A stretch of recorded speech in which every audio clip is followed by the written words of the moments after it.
does he say to that? It tickles my fancy. Oh, okay. Okay. Goosies. I don't have hair. Oof. You got Marcos. That's not. No, that's not. Wait. Yeah, That's true. You do got me. Get over here, Marcos. Let me look at you. They don't want it.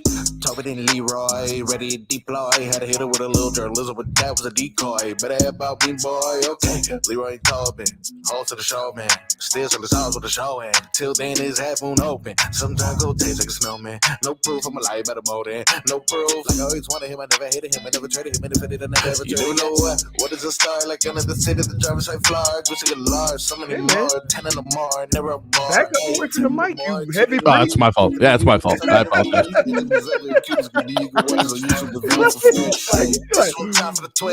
I like Darth Vader up here. This one time for the phone line. Whole time, what they gonna do next? You know, I just wish you guys would stop the quibbling. Welcome on in. It is your boys here, Tobin and Leroy show live from the lily pad.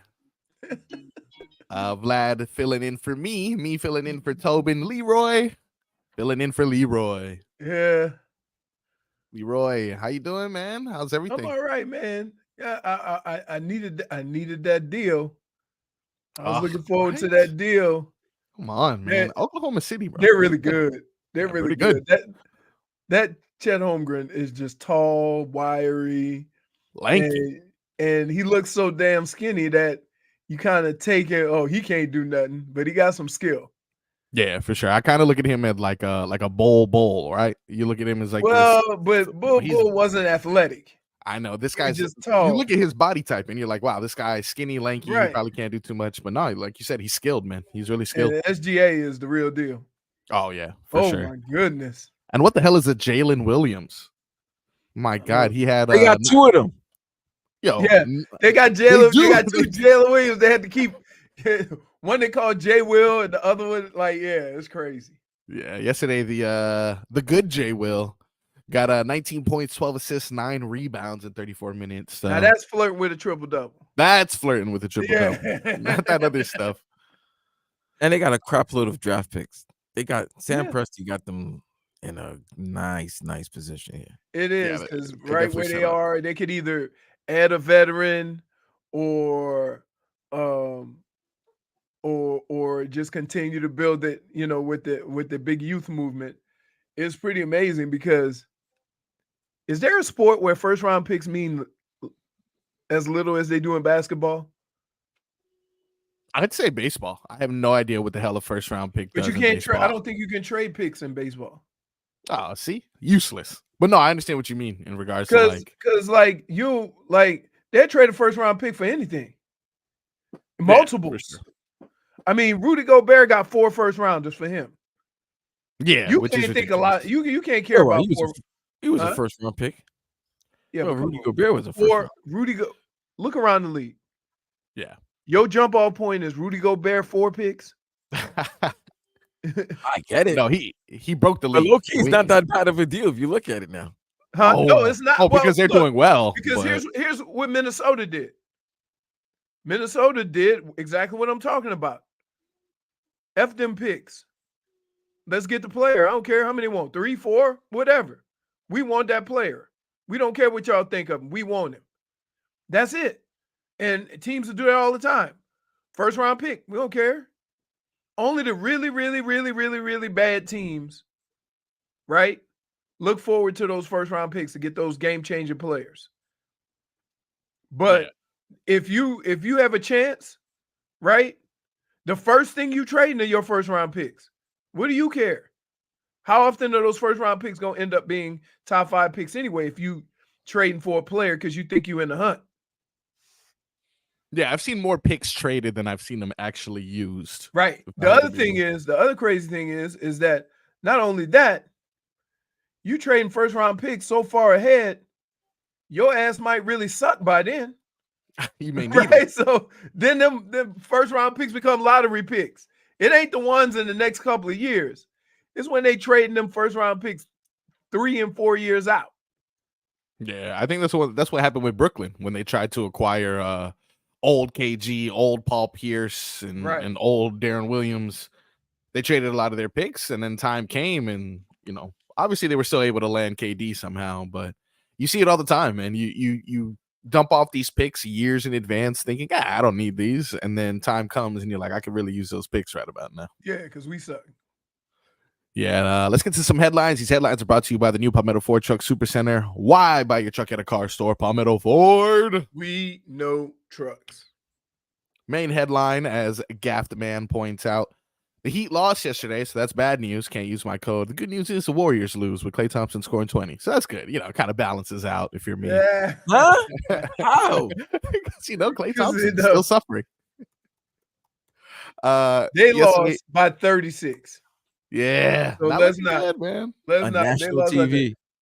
on that. But the problem is, like, they can put it on whatever they want. They're just not that good. No, they can't. It's over, Leroy. No, it's over.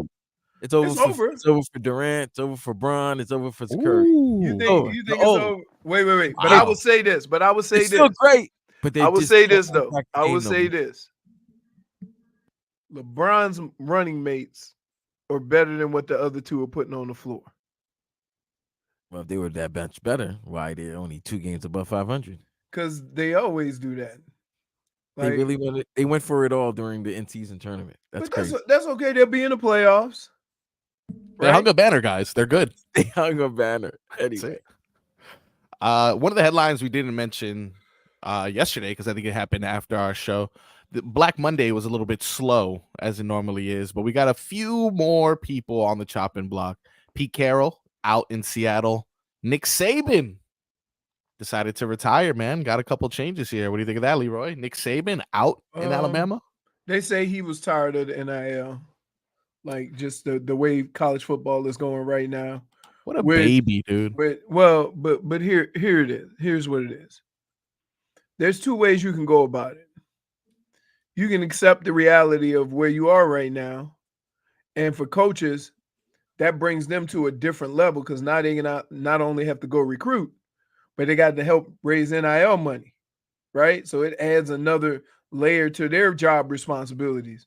And so you ever notice every press conference, he would throw it out there. I can't compete with them guys if they want to give guys $1 or $2 million, right? And that's what he would say. I think. But can't they though? Like, don't they have the money? Doesn't Alabama have the money to do the same thing? Got the money. They got money. They ain't got Texas money. They ain't got Texas A&M money, right? Like, those schools got money. I didn't even realize that. For some reason, I thought that because their program has been prolific for so long that. No, there's a difference though. There's a difference. I thought Alabama had money. There's a difference between legacy money and oil money. Yeah, oil money lasts. But then when you even think about, look at Michigan. Michigan's got a bunch of boosters. Hell, Stephen Ross gave the school $750 million. Still can't mess with the Texas ones. No. I'm not saying that, but I'm just saying these are schools that I have a rule that I would like to add to NIL that would change college football forever. You ready? This would change college football forever. If you sign an NIL deal in your contract and you don't play in all the games and you healthy, you got to give some of the money back, because that's the real world. Okay? You want to have, these teams, well, how much money can you give me? How much money can you can't say how much money you can give me, and then when you say, oh, I'm not going to play this final bowl game because I'm going to go play in the NBA. Okay, but give some NFL. Give me that money back, because my NIL deal was for you to play the season. No, right? I mean, that's not too much to ask. That's real life. That's real life. You want to be compensated for your work? Well, the compensators want your work for the whole season. So you can't come in and say, oh, give me $1.5 million. And then when you realize that you a top 5 pick, say, nah, you know what? I got that NIL money, but I ain't playing the last game. No, that's not life. You got to have, look, if you want it, that's fine. I'm all for it. But it works for both sides. These people ain't make all that money by dealing with people that if something come up better, they don't have to work. They don't have to fulfill their contract. So if you want it that way, that's fine, right? But in all of these NIL deals, there should be a rule. You play in all the games. Now, the other thing they have to do is they have to close the transfer portal until after the national championship game. Now, I'm doing this and I'm suggesting all these things to protect college football. Because if you watched any of these damn bowl games, they were terrible because nobody was playing. Nothing pissed me off like Tyler Van Dyke already putting on a different jersey. Right. Like, come on, dude. Can you let the ink dry first? I mean, yeah, you gonna get your money either way, but like they're not gonna get the money in the NFL. This might be their best ways of making millions. Okay, but again, I'm all for it. I'm all for it. But if something bigger comes on, you still under contract. That's part of the deal. Well, that's part of the deal. You got to teach them about commitment. I get if you that, want these people to pay this money, you can't just leave when you want to. It's 2024. It's a new wave, and Mr. Saban couldn't. He didn't want to stay there no more. So right, that's fine. That's fine. I get it. And Marcus, I got a new name for it yesterday. What? This wasn't Black Monday. It was White Wednesday. Okay. Wednesday. Yeah, you know why? Because the black dudes they fire on Monday. Not one black dude got fired. Yeah. Oh, yesterday, Carroll, bye. Nick Saban retired. Bill Belichick, he gone. Yep. Reports are Bill Belichick leaving the Patriots, according to a few sources told ESPN. It should happen today. You know what the best job is in the NFL right now? You got any suggestions? That's the best job. Backup quarterback. No, I'm talking about the best. If you're a coach and you have your pick to go to any of the teams without a coach. Like the remaining vacancies. Going to LA. Yeah, LA. Yeah. You're going to the Chargers. Not I mean, I know they don't have a quarterback, but they do have a high draft pick. You're not interested in the New England job? No. Bill Belichick isn't going to be GM, right? They had first round picks before. And for some reason, they have whiffed. Yeah, that's true. And to be honest with you, they got lucky with Tom Brady. Yeah. Because Tom Brady wouldn't have been a 6th round pick if they knew he was going to be Tom Brady, right? Anybody. Sometimes it takes a little bit of luck. But at the same time, the reason why this is ending, if you look at that team, look at the draft choices. Man, I can't think of a notable draft pick. I know they got Mac Jones. That's about it. They were always drafting. You know what they do? They draft well. Here's the funny thing about it. They draft well defensively, right? Because it's easy to find somebody to fit that system that's been around for 20 plus years. But offensively, that thing is like a revolving door at who's calling plays or whatever, right? Case in point, Philly's defensive coordinator used to call plays for the Patriots. Chew on that for a second. That was always strange. That was strange. What was the plan there? Remember when they were non-committal too, as to determine who's the one calling plays? Can I just say this? We know I'm gonna say this. There has never been a time where I've been near or around a football team where everybody wasn't clear of what their responsibilities were. So the fact that he wasn't naming somebody, right, ain't have nothing to do with what was going on in that building. They knew what was up. It was just to have all of us talking crazy about they don't even name an offensive coordinator. Everybody knew their responsibility, right? Think about what you hear all the comments about Bill Belichick and Nick Saban. You think anybody went in that building and didn't know exactly what their responsibilities were? That don't even sound right. So that was just playing with the media or whatever. But they knew what their job description was. They knew what their responsibilities were. And as long as they know in that building, who cares what the title is? But guys, isn't this crazy now? Seems like the NFL is trying to get the old out, man. It does seem that way. It The does seem like the tenured coaches, even Mike Tomlin, they've been rumored they want him out. But think about it. Belichick was with New England for 24. Pete was in Seattle for over at least 14. Yeah. Mike Tomlin, what, 17, 16, Mike 17? Tomlin 17. Yeah, they want the tenured, they want the old out. But here's the deal. First of all, Mike Tomlin ain't that old. But he's been there for a while. So yeah, but that's how they do things though. And I'm gonna say this. Not for nothing. You want to be the team that got rid of a coach that never had a losing record?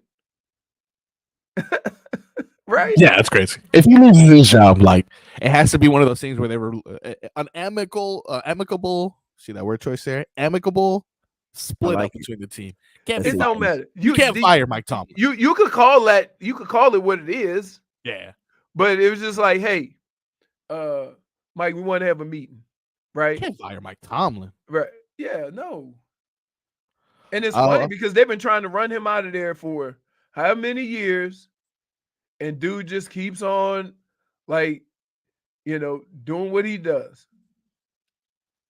With so much vacancies in the NFL, a lot of spots available. We'll talk more about that. We'll preview a big game upcoming. We'll talk more about the Heat, Panthers, and all that much more on the Tobin and Leroy show here on 560 WQAM.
Welcome back to the Tobin and Leroy show right here on 560 WQAM.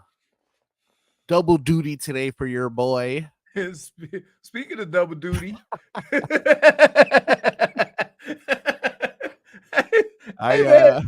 nobody needs Tadpole's daily updates. You didn't know? You didn't. I was gonna take pictures, but I figured that'd be too much. We're live today. Tobin is out. We are holding down the fort. And kids don't care. If they gotta go, they just Yeah, go. Absolutely. Okay. I'm telling you, every time I wanted to unmute the mic and make a point about Pete Carroll, he was like, it's like, I should probably keep myself muted for a little bit. Stop eating cheeseburgers, dude. We try new things out. I figure he'll try a little bit. He was releasing his 12th man. That's what he was doing. That's exactly what he was doing. With all these spots available, Leroy, do you think Jim Harbaugh is going to make a push to any one of these locations? That's what I wanted to ask you. There's a couple of spots that I would wonder if available, would he want, right? And I don't know how they feel about Nick Sirianni, right? That's crazy. 1 year you're in the Super Bowl, Right. next year your job is on the line. Because like the people making decisions are sometimes irrational because they have the resources to cover up all their mistakes. You know what I'm saying? The Chargers, I think the Chargers job is probably the most attractive to any coach who's coaching. Because you got a quarterback, you got 2 pass rushers, you can build off of that. See, RV Richie just hit me. Yeah. Can I ask you a question? What? Say the Dolphins get smacked on Saturday evening. No. You don't think Boss Ross? You don't think Boss Ross? No. Has a conversation with his Michigan alum? No. I'm just saying because right now, because here's what I always push like back. That, don't you, Marcos? That's pretty good. Here's what I push back on. I push back on the fact that you have to look at the circumstances before you fire somebody. Is this little tailspin at the end because of bad coaching or because bad fortunes? Right? To fire a guy because you had a boatload of injuries, right? Philadelphia's thinking about firing their guy, and the guy got them to a Super Bowl, and it was a drive away from winning the Super Bowl. Again, this is for all.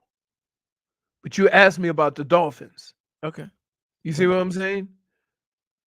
Like, if you can't sit back and take a deep breath and look at the reality of why your season went the way it was versus, it didn't get to where I want to be, so something got to change.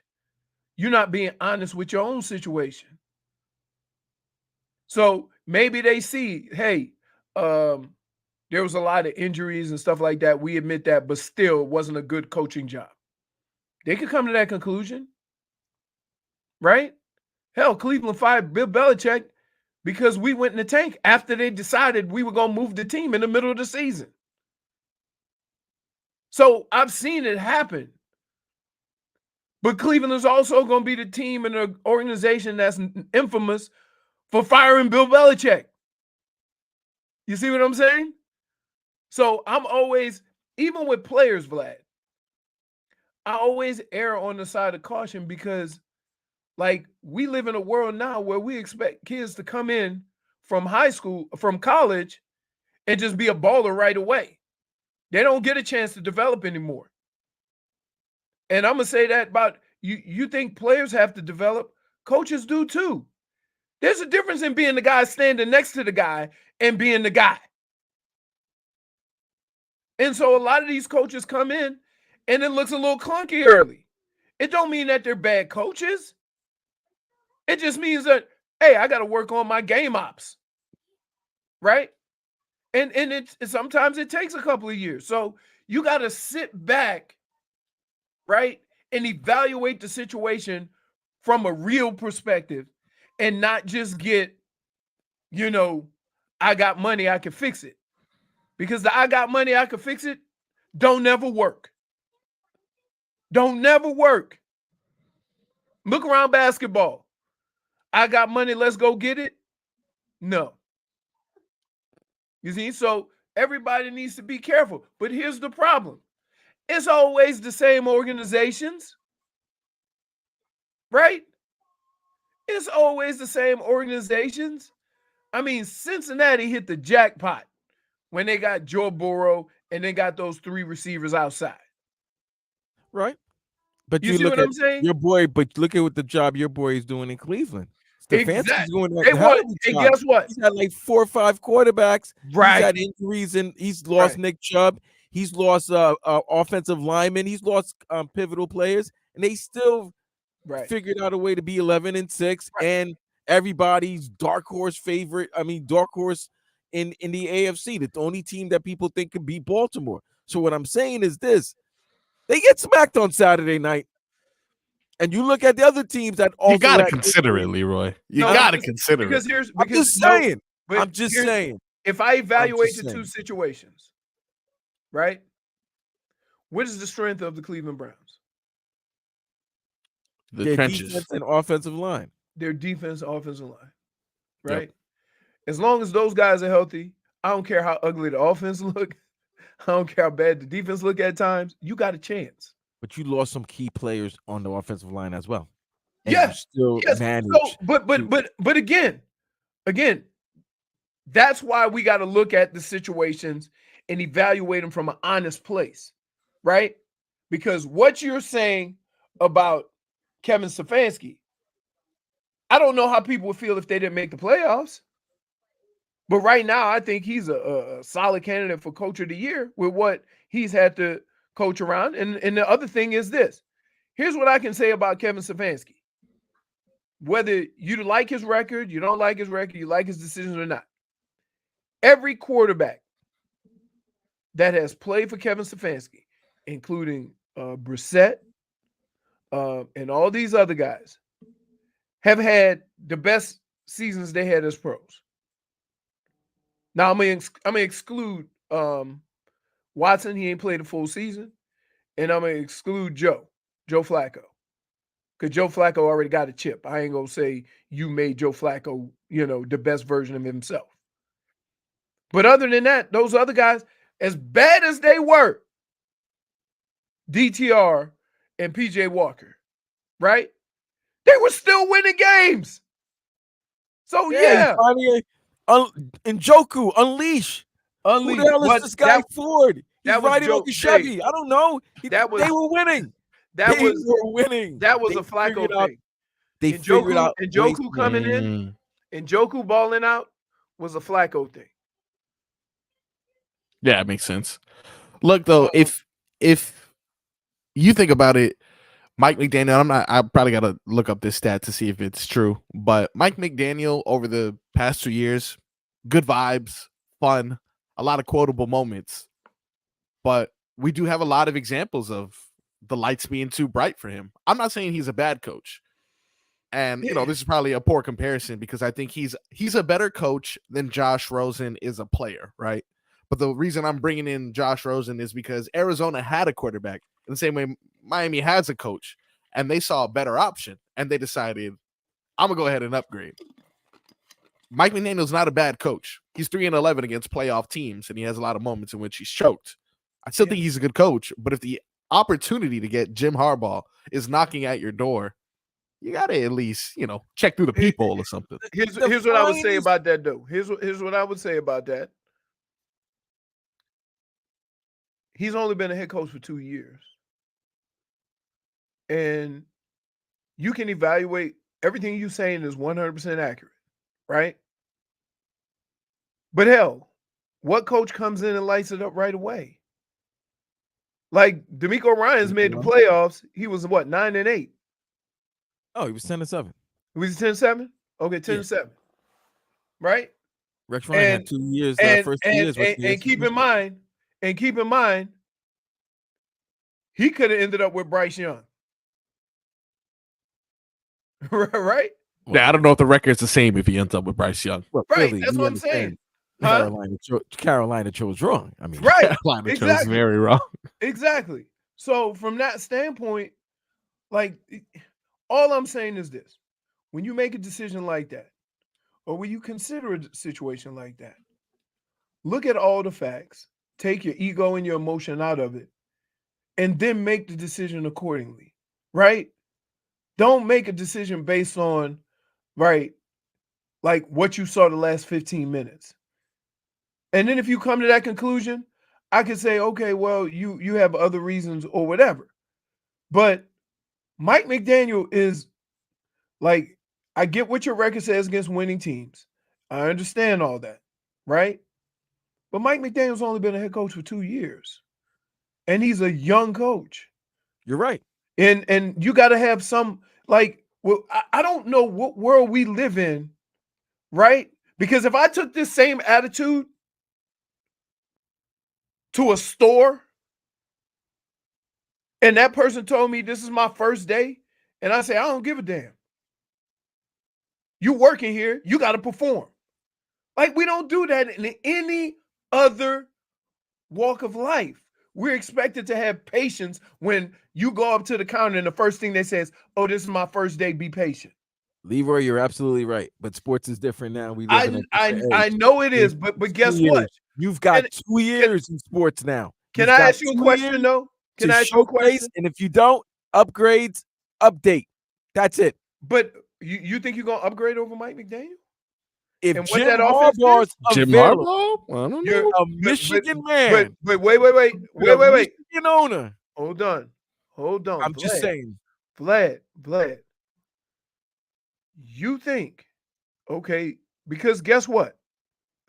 Jim Harbaugh's offense is closer to Bill Parcells' offense than it is to Shanahan's offense. And these people have been so excited to see this offense operate at this high clip with these hot big numbers and stuff like that. Are you willing Yes, to Leroy. get rid of that? You know why? You know why, What? Leroy? 'Cause Why? you know what I know about Jim Harbaugh's offense? What? It wins in December and it wins Yeah. in January. Yeah.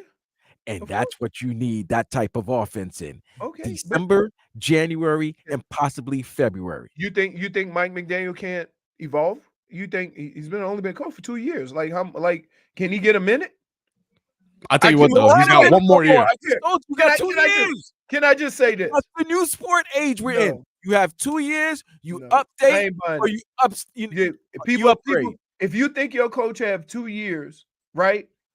After, first of all, you do realize, and here's the amazing thing.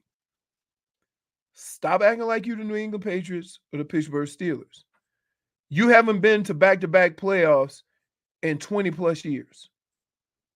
Right? And the fact that you're even thinking about it is silly. When you're in a place now, maybe not where you want to be, but you're in a place you haven't been in 20 plus years. Think about that. This team has not been to back-to-back playoff game seasons in 20 plus years. And we sitting here questioning whether the coach should still be here. And if that's what you think, you get what you deserve. Believer, You get what you deserve. Okay, I'm not gonna feel sorry for nobody if 2 years down the line, because you said Mike McDaniel got 2 years and then you end up sucking again. I'm gonna sit on this show every day and laugh because you're stupid. That's ridiculous. I'm just saying, if Jim Harbaugh is available and it said he's interested in the job and in the Miami job. Okay, listen. I'm just asking. I know how coaches like that are. Jim Harbaugh's old school. So going into that presser and going into all, it's gonna have a different feel. And I don't know if people are ready. We've had uptight coach for 30 plus years around here. And although he's a little chatty Cathy, right? People enjoy it. I think they also enjoy khakis. I don't think the old don't like the fits. They don't like the chic Nike fits. They like the khakis from Walmart. Hey, you know what? Let me tell you this. I was on with Jim with the khakis and the turf shoes. He wear cleats on the grass. Okay. But then this is where he lost me. He would tuck his shirt in. I'm talking about high and tight. Telling me Century Village won't go crazy if Jim Harbaugh goes back as a coach. Come on. I'm like, I'm out. But That's yeah, over man, the belly look, button. I get everybody wanting to critique every aspect of this. And I understand you got numbers to support it or whatever. But I'm gonna just say this. This is the best coach you had in a long time. Right? Stop playing. Right? And here's where I go to on this, Vlad. That every organization that has had long-term success has had one common trait: patience. You see what I'm saying? And so I don't want to be, because guess what? If people think that Mike McDaniel should lose his job, or if people think all those numbers can't get better, right? Then you just the same old Dolphin fans. That every time it gets a little sideways, you want a new guy. And that's not a way to build success. It's not. I don't care what people think. You got to have some kind of patience and build it for the long term instead of this 2 years and done. Let's go get another guy. Sorry, Leroy. Well, somebody needs to be blamed, Leroy. That's it. That's the way of sports. The You streets can blame need a the body. coach and still keep him. The streets need a body. He's either quarterback or head coach, and this is a big game. So if they get blown out, somebody's got to take the heat. Now, the streets need a body. Let me ask you this. I never thought I'd hear that on the Tobin and Leroy show. The streets need a body. Hey, okay, tough man. like somebody. Jesus. The bill is due. Vlad, Exactly. Vlad. So Saturday night, you're gonna be banging pots and pans for the wrong reasons. Somebody got to pay. Somebody's got. Hopefully not. So there's 11-6, right? Yeah. And there is what you've seen, what you've heard from the team. And this is not. I want you guys to understand. This is me being objective. So take my Jet fandom and everything out of it. I see this team. This team is a very good team, but there's a lot of aspirations and expectations that this team's had. And when you see that they take a step close to it, and then the following week they take 2-3 steps back, you're wondering what's going on, especially in this year, Leroy. But say in this year, say what you want about the AFC, Leroy. But this year, the AFC was competitive, but not as competitive as we thought it was going to be because of injuries and so what. So therefore, the Dolphins, they've had their quarterback. They pretty much had most of their players up until the end. But you see other teams that they're competing with have figured out ways to still compete and win. And you're trying to look at this team. This team had a chance of hosting a playoff game this weekend. Maybe hosting 2 games. And now they're going to cold-ass Kansas City. And let's be real. They should be able to compete with Kansas City, but is every fan here really confident that they can go to Kansas City and win? No. And if they get their ass smacked, I'm sorry. I can understand if the Dolphins fans will be like, they need some explanation because you're not going to go there and compete. You lost last year to Buffalo. You didn't have Tua. This is going to be Tua's first playoff game. He's in a contract year. He's got to show up. The whole team's got to show up. Even though they're banged up, they got to compete. That's how I look at it. So if they don't win, if they get that, if they lose 23-0, 30-0, they don't show up. That offense doesn't put up any points. What we doing here? Now, my bigger issue is there's a number. I don't know what that number is. Kansas City has problems scoring, right? And it couldn't come at a better time because the defense is in. They're so hurt, so banged up, right? So what happens, and how much do you think they can hold Kansas City to? Right? Because I'm guessing Kansas City is not going to score 20 points. Not because of how great the defense is, because how bad that offense has been. What's crazy to me is Kansas City scares me less than playing on the road in that cold. But we'll talk more about the Dolphins against the Chiefs. We'll talk more about the Miami Heat and praise to our Panthers when we come back. Also, I want you guys to start putting this in your brain. I don't know if you guys know this. Of course you don't, because I didn't set a rundown. We got an award show. We got regular season superlatives for the Miami Dolphins. We'll have that later on. We got Goosies or no Goosies and much more on the Tobin and Leroy show here on 560 WQAM.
Welcome back to the Tobin and Leroy show right here on 560 WQAM. Got my boy in the background, still doing work. Still doing work back there. Not sure if you dropping bombs. He's still doing his thing back there. He working through a few situations. Hey man, All right. that kid rocks. Yeah, he's laying chocolate truffles. Yeah, a couple Hershey kisses for the fam. There you go. There you go. We went long on the last segment, so this will be a quick segment here. But, sir, excuse me, I'm doing a radio show. Tadpole, can you please give me a second? I appreciate that. Thank you. Thank you for being so understanding. We got beef, Leroy. I'm not sure if you. I did see it. I did see it. Now we got some beef in the media world, apparently, which is hilarious. I love it. It's amazing. Honestly, it really is. It is. Especially, I heard Stephen A. this morning address it, and he held nothing back, to say the least. We got more of that. We got some Tua. Okay, kid, you're killing me, kid. You're killing me here. We got some Tua cuts we're gonna play as well. We got a lot to preview on the other side. Our Tua coming up next.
For our Tua.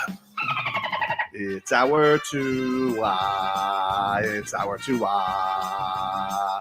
It's our Tua. Tua, Tua, Tua. Tagovailoa. Not Tua Tagovailoa. A for effort. Dolphins quarterback. Tua. It's our Tua. It's our Tua. Tua. Tua, Tua, Tua. Tua, Tua, Tua. Can go to hell. Tua Tagovailoa. Dolphins quarterback. Daddy loves you guys. Our Tua with Tobin and Leroy. Check the history of food. Howard Poopa on the program. Welcome back to the Tobin and Leroy show. Vlad holding things down in the production room. Leroy here as usual, checking in.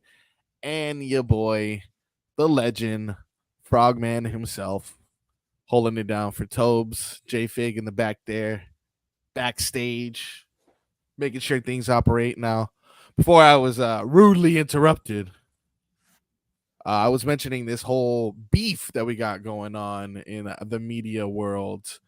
If you guys are, vaguely familiar with it or have a little bit of a question as to what I'm referring to, it seems like Stephen A. Smith is going to be going toe-to-toe with Jason Whitlock. And this is why. There was recently an article written by Whitlock in which he names Stephen A. Smith as someone who was installed as the number one voice in sports. This is a direct quote from the article. It's comical how little he actually knows about sports, but someone installed him as the number one voice of sports, Whitlock said. This is what Cat Williams is talking about, if you guys are familiar with the Cat Williams thing. I have a good audience today when I refer to the Cat Williams thing because I asked Tobin, did you see what Cat Williams did? And his response was, intangible. Which is the appropriate response for sure. Yes. But he continued to say this is what Cat Williams is talking about. Kevin Hart is an okay comedian. Someone installed him as a face of comedy. That's what happened to Stephen A. Smith. If you go read Straight Shooter, which is Stephen A. Smith's book, you can see it everywhere. If you go read his memoir and listen to stories he tells about getting a basketball scholarship, it's so mind-blowing, preposterous, and stupid and fabricated. These are the things that Whitlock was saying about Stephen A. Smith, a fellow colleague, essentially saying that you can drop that. Yeah, that's fair. Yeah, that's fair. They ain't never really been cool. No, never. But I don't think it ever reached this level. This is essentially direct shots taken at Stephen A. Smith, which if you know Stephen A. Smith, he's going to have, if not the last word, definitely the loudest. Oh, yeah. So in response to Whitlock's comments, this is what Stephen A. had to say. Well, first of all, he talked to his pastors. He talked to ESPN. He talked to whomever he needed to and says, Jason Whitlock, I said that name. It's not a name I've uttered. I normally don't do that, but it's necessary to do now. This is what Stephen A. said. I've had enough of that fat bastard and that piece of bleep. And I want to make sure before I go to break, I want anyone out there who watches me, anyone who knows me, I want you to remember I never talk about him. I never talk about my colleagues. I don't do that. This is a first, but it's necessary. He chose this specific time to go straight towards Whitlock and respond in a manner that I don't think I've ever heard. We're going to play the audio in a second, but I tell you what, the last time I've seen anything remotely close to a beef like this between two media members. What you thinking? What's the guy that does the draft, the mock drafts all the time? Mel Kiper. Him and McShay, I think, have a little bit of beef. Yeah, but you know but what? Not to this level, though. Here's the deal, though. like, should I really be interested in two people talking about sports? It ain't players, right? It's two guys who's supposed to be reporting and giving opinion on sports. And so from that standpoint, that beef is between them for things that one or the other might have said and then responding to. But I got to tell you, if you turn on the ESPN, if Pat Mahomes would have said something like that about Tua, that's what you would care about. Two guys who are only commenting on sports. If they got a beef, it usually results around one being jealous of where the other one is. It's clearly that, bro. They both were vying for the same spot. They both wanted to be sports/political correspondents and able to dabble in different areas in the media. So whether it's entertainment, politics, but especially sports was where they were known from. That would be the platform. Now, and they both actually had the opportunities and they both failed. One was just able to get back up from their failure and become a monster. Here's the thing. I don't care how intelligent you are. I don't care how cunning you are with your words and how you write and state things. Stephen A is with ESPN and the highest paid employee because he's entertaining. Whether you like him or not. Jason Whitlock is not. Jason Whitlock should be on like CNN because that's the kind of stuff, that's how he delivers his message, right? But that's just, and that's okay. I'm not saying either one of them are bad. I'm just saying that ESPN picks Stephen A because regardless of whether you like what he has to say or not, his antics are entertaining, right? And he can go back and forth. Here's the important thing. He can go back and forth with anybody that sits on that panel with respect. You see what I'm saying? That is something that I wonder if Skip Bayless has gotten a grasp of. And to some extent, Jason Whitlock. He's very good at what he does. But what Jason Whitlock does is more along the lines of political television and farther away from sports. Because I like some of the things he has to say. You see what I mean? But it's always a, let me, let's think about it. Jason Whitlock got you thinking about stuff, right? Whereas Stephen A, he throws some stuff out there, but for the most part, it's the back and forth, the entertainment of him going at it with that panel. That's what makes it entertaining. So why they say, oh, they promoted him and put him on top of the, like, he's one of the few people in that industry that can legitimately have a conversation and an argument with anybody.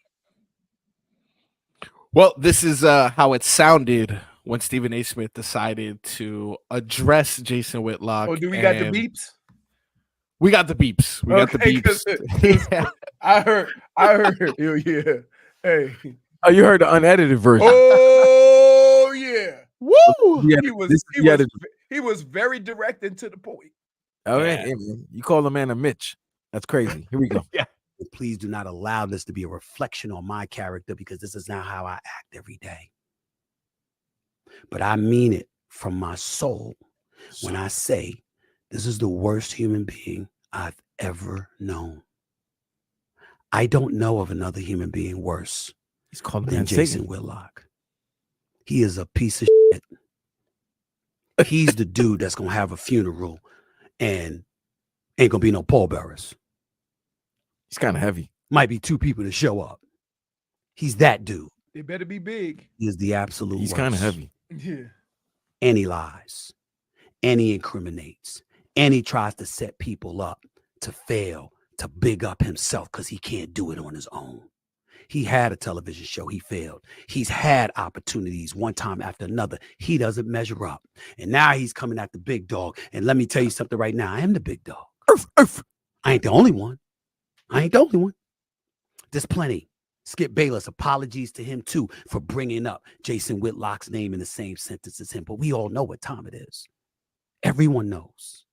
All the executives at all the networks, they know what a piece of he is. And they begged me not to do this. Jesus. Even my pastor, A.R. Bernard, said, Come on, man. I'm not happy. Bringing out the about pastor. What's the pastor got to do with this? every now and Leave then we religion gotta out of this, do bro. what we Leave gotta the do. religion out of this. Yeah. Did you tell them that once this same article in Deadspin came out, weeks later, you wrote a lengthy apology to me in an email, begging me to forgive you, pointing out how you were betrayed by this particular writer, so you know how I must feel that you betrayed me? Did you tell the folks that, you bitch? Did you tell them?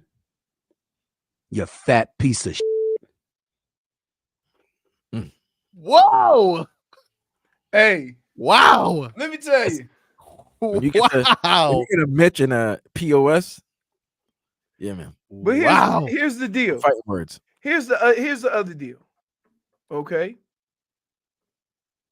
That all of the stuff that Stephen A is talking about is behind the scenes, and we are not privy to that. Right? We're not privy, but we kind of know. We know, right? We knew. So it's right, it's but we don't know. crazy. We don't really know the extent of it. And the one thing that I hate about just life in general is people that walk out with their chests out like they're holier than thou, like they haven't been on the other side too, right? One of the things I always tell Marcos and Tobes and anybody I talk to, I always have to keep in mind when I'm commenting on football is that I understand how difficult it is and what those guys are going through. And the second that I don't or forget that, then it's almost like I'm standing on my soapbox and telling everybody else that when I did it, I was so much better. I had a good career, right? But I wasn't no Hall of Famer. So I'm sure as hell not going to sit here and talk about playing the game that I played for a long time like I was on top of the world. I played, I did my time, I'm out.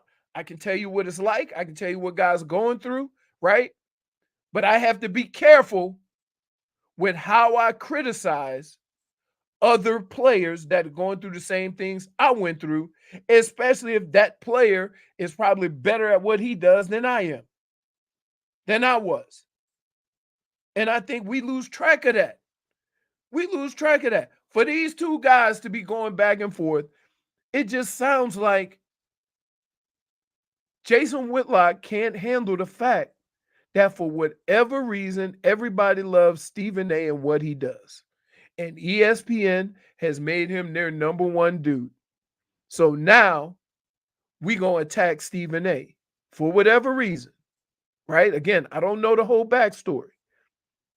But when you attack somebody and say these things, right, it almost sounds like, yeah, you thought you should have had that job. That's it. That's real. Yeah. Right. Look, It sounds like you hating on somebody else's success when you're not a scrub. You having success. You got your own thing. And guess what? Here's the kicker. He making it sound like the only reason why Stephen A big is because ESPN put him there. And they could have put anybody there. They tried to put his big ass there. But that's what I'm saying. Like and he still has a national show. So it's not like he can't make his show number one, right? It's not like he can't bring content to it. He has every opportunity to be as good or better than Stephen A. He's making it sound like the only reason why he's not better than Stephen A because ESPN promoted him. That is what I have a problem with. Look, the whole time I was distracted because Game Boy 305 hit. Stephen A is a big dog and Marcos is a big frog, and I was very upset by that. When we come back, we're gonna get a weather report from Leroy, but not a weather report in Davie. I want a weather report of what it's looking like in Kansas City. All right. Let me. We got some. I Get the gotta chinchilla. wait. Leroy, get the chinchilla out. No. I got to go to Doppler forecast. Let me see. All right. When we come back, I'll be ready. We got some Tua who we're going to be hearing from as well. He's going to tell you how he's going to be able to prepare for a game this cold, if he even can. Can I just tell you this? Yeah. This is with all honesty. You can't. Yeah, that's what I was thinking. Unless it's 0 degrees where you're practicing. You can't. And even if you practice here, we used to practice in Minnesota outdoors until the field froze. So the first weeks when it got cold, you practice outside and it'd be 20 degrees, right? And I'm telling you like this, and this is even playing indoors. You go out there and you practice in that cold and think you getting ready to play a game in the cold, it don't work. We'll find out more when we hear from the quarterback, as well as get a weather report from my boy Leroy when we come back right here on the Tobin and Leroy Show.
Number Tua with Tobin and Leroy.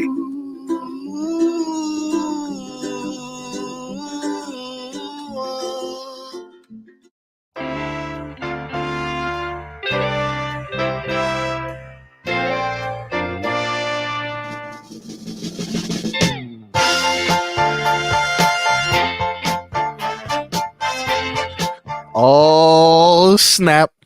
What you know about this, Leroy? It's before your time. The stage wasn't big enough for these 7-piece bands.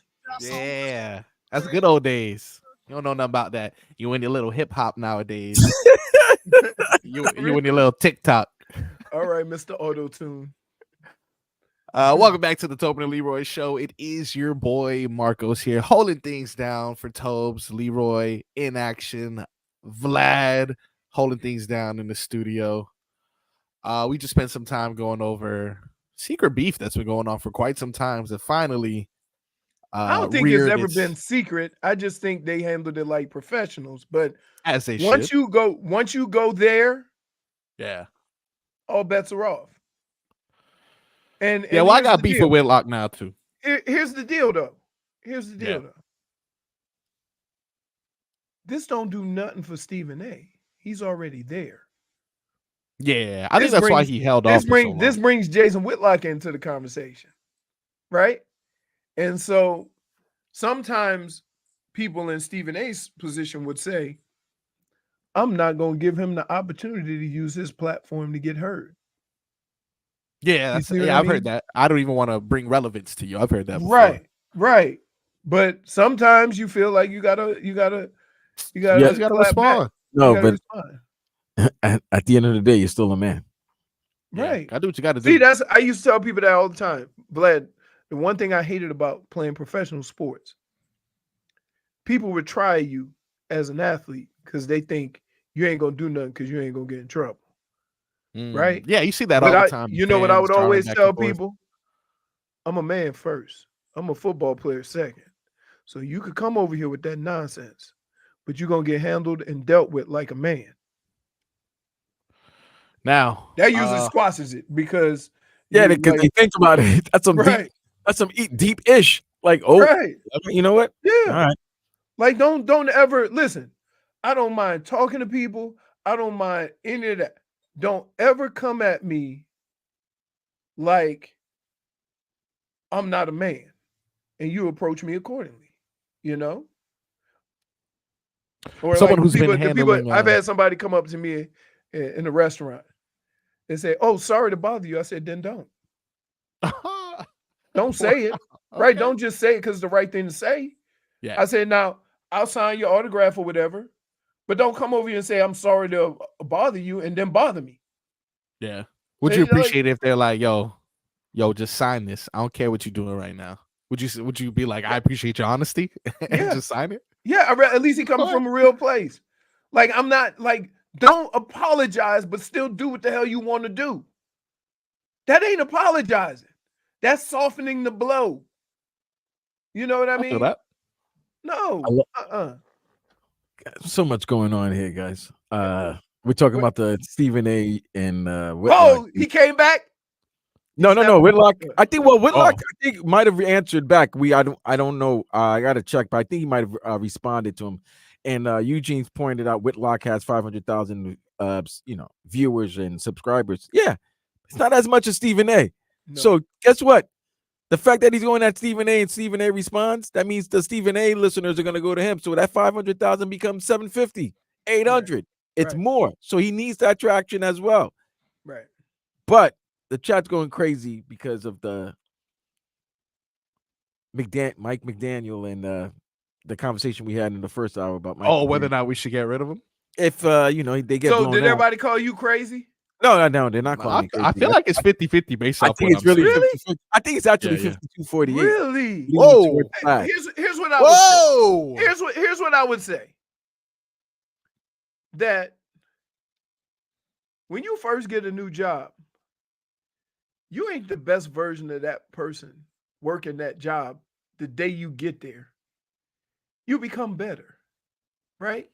And as long as your bosses see something that would warrant you getting those opportunities, then you keep your job, right? And Look, I'm and like, to that this makes point, sense. there's nothing that Mike McDaniel has shown you or hasn't shown you that warrant that this team is not going to keep improving. And can I ask you this, Vlad? Would this season be different with one thing? Health. Yeah, absolutely. Yeah, absolutely.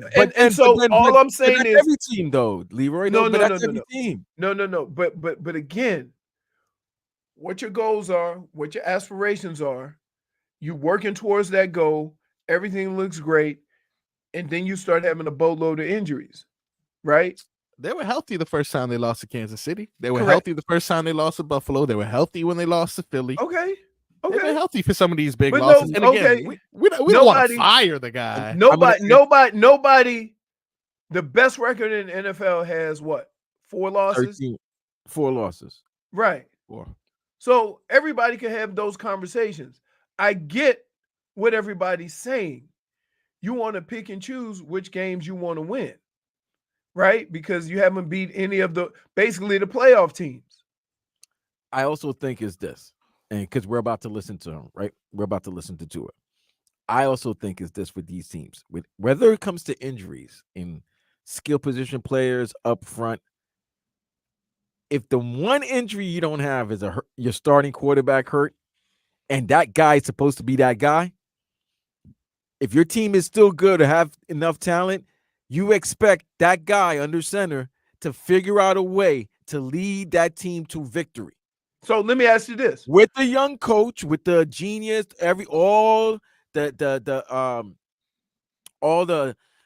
props he was getting, all the praise, they still expect that. And the reason why I tell you that is, and this is where we went back with the coaches. Tua's played the whole season, and they won 11 games. That's great, but you're also expecting them to be better than what they are, even though he led the league in passing yards and all of that. Even he said in himself that there's our expectations where he expects to be, he should be, and he's working on that. But when you see teams, Baltimore, quarterback played, whether there's injuries, running back or anything, you still expect Lamar to come through. Even 15 in Kansas City, they can't catch his pass, but you're still figuring you're going into Saturday's game thinking 15 is going to figure out a way. So let me ask you this. You're trying to figure out number one down here, figure out a way to lead his team to victory. That's it. Okay, but Vlad, can I say this? So does it mean Andy Reid should lose his job if they don't get it done? Because he's got 2 titles. He's got ring protection. Oh, ring protection. But he didn't get that. He didn't get that overnight.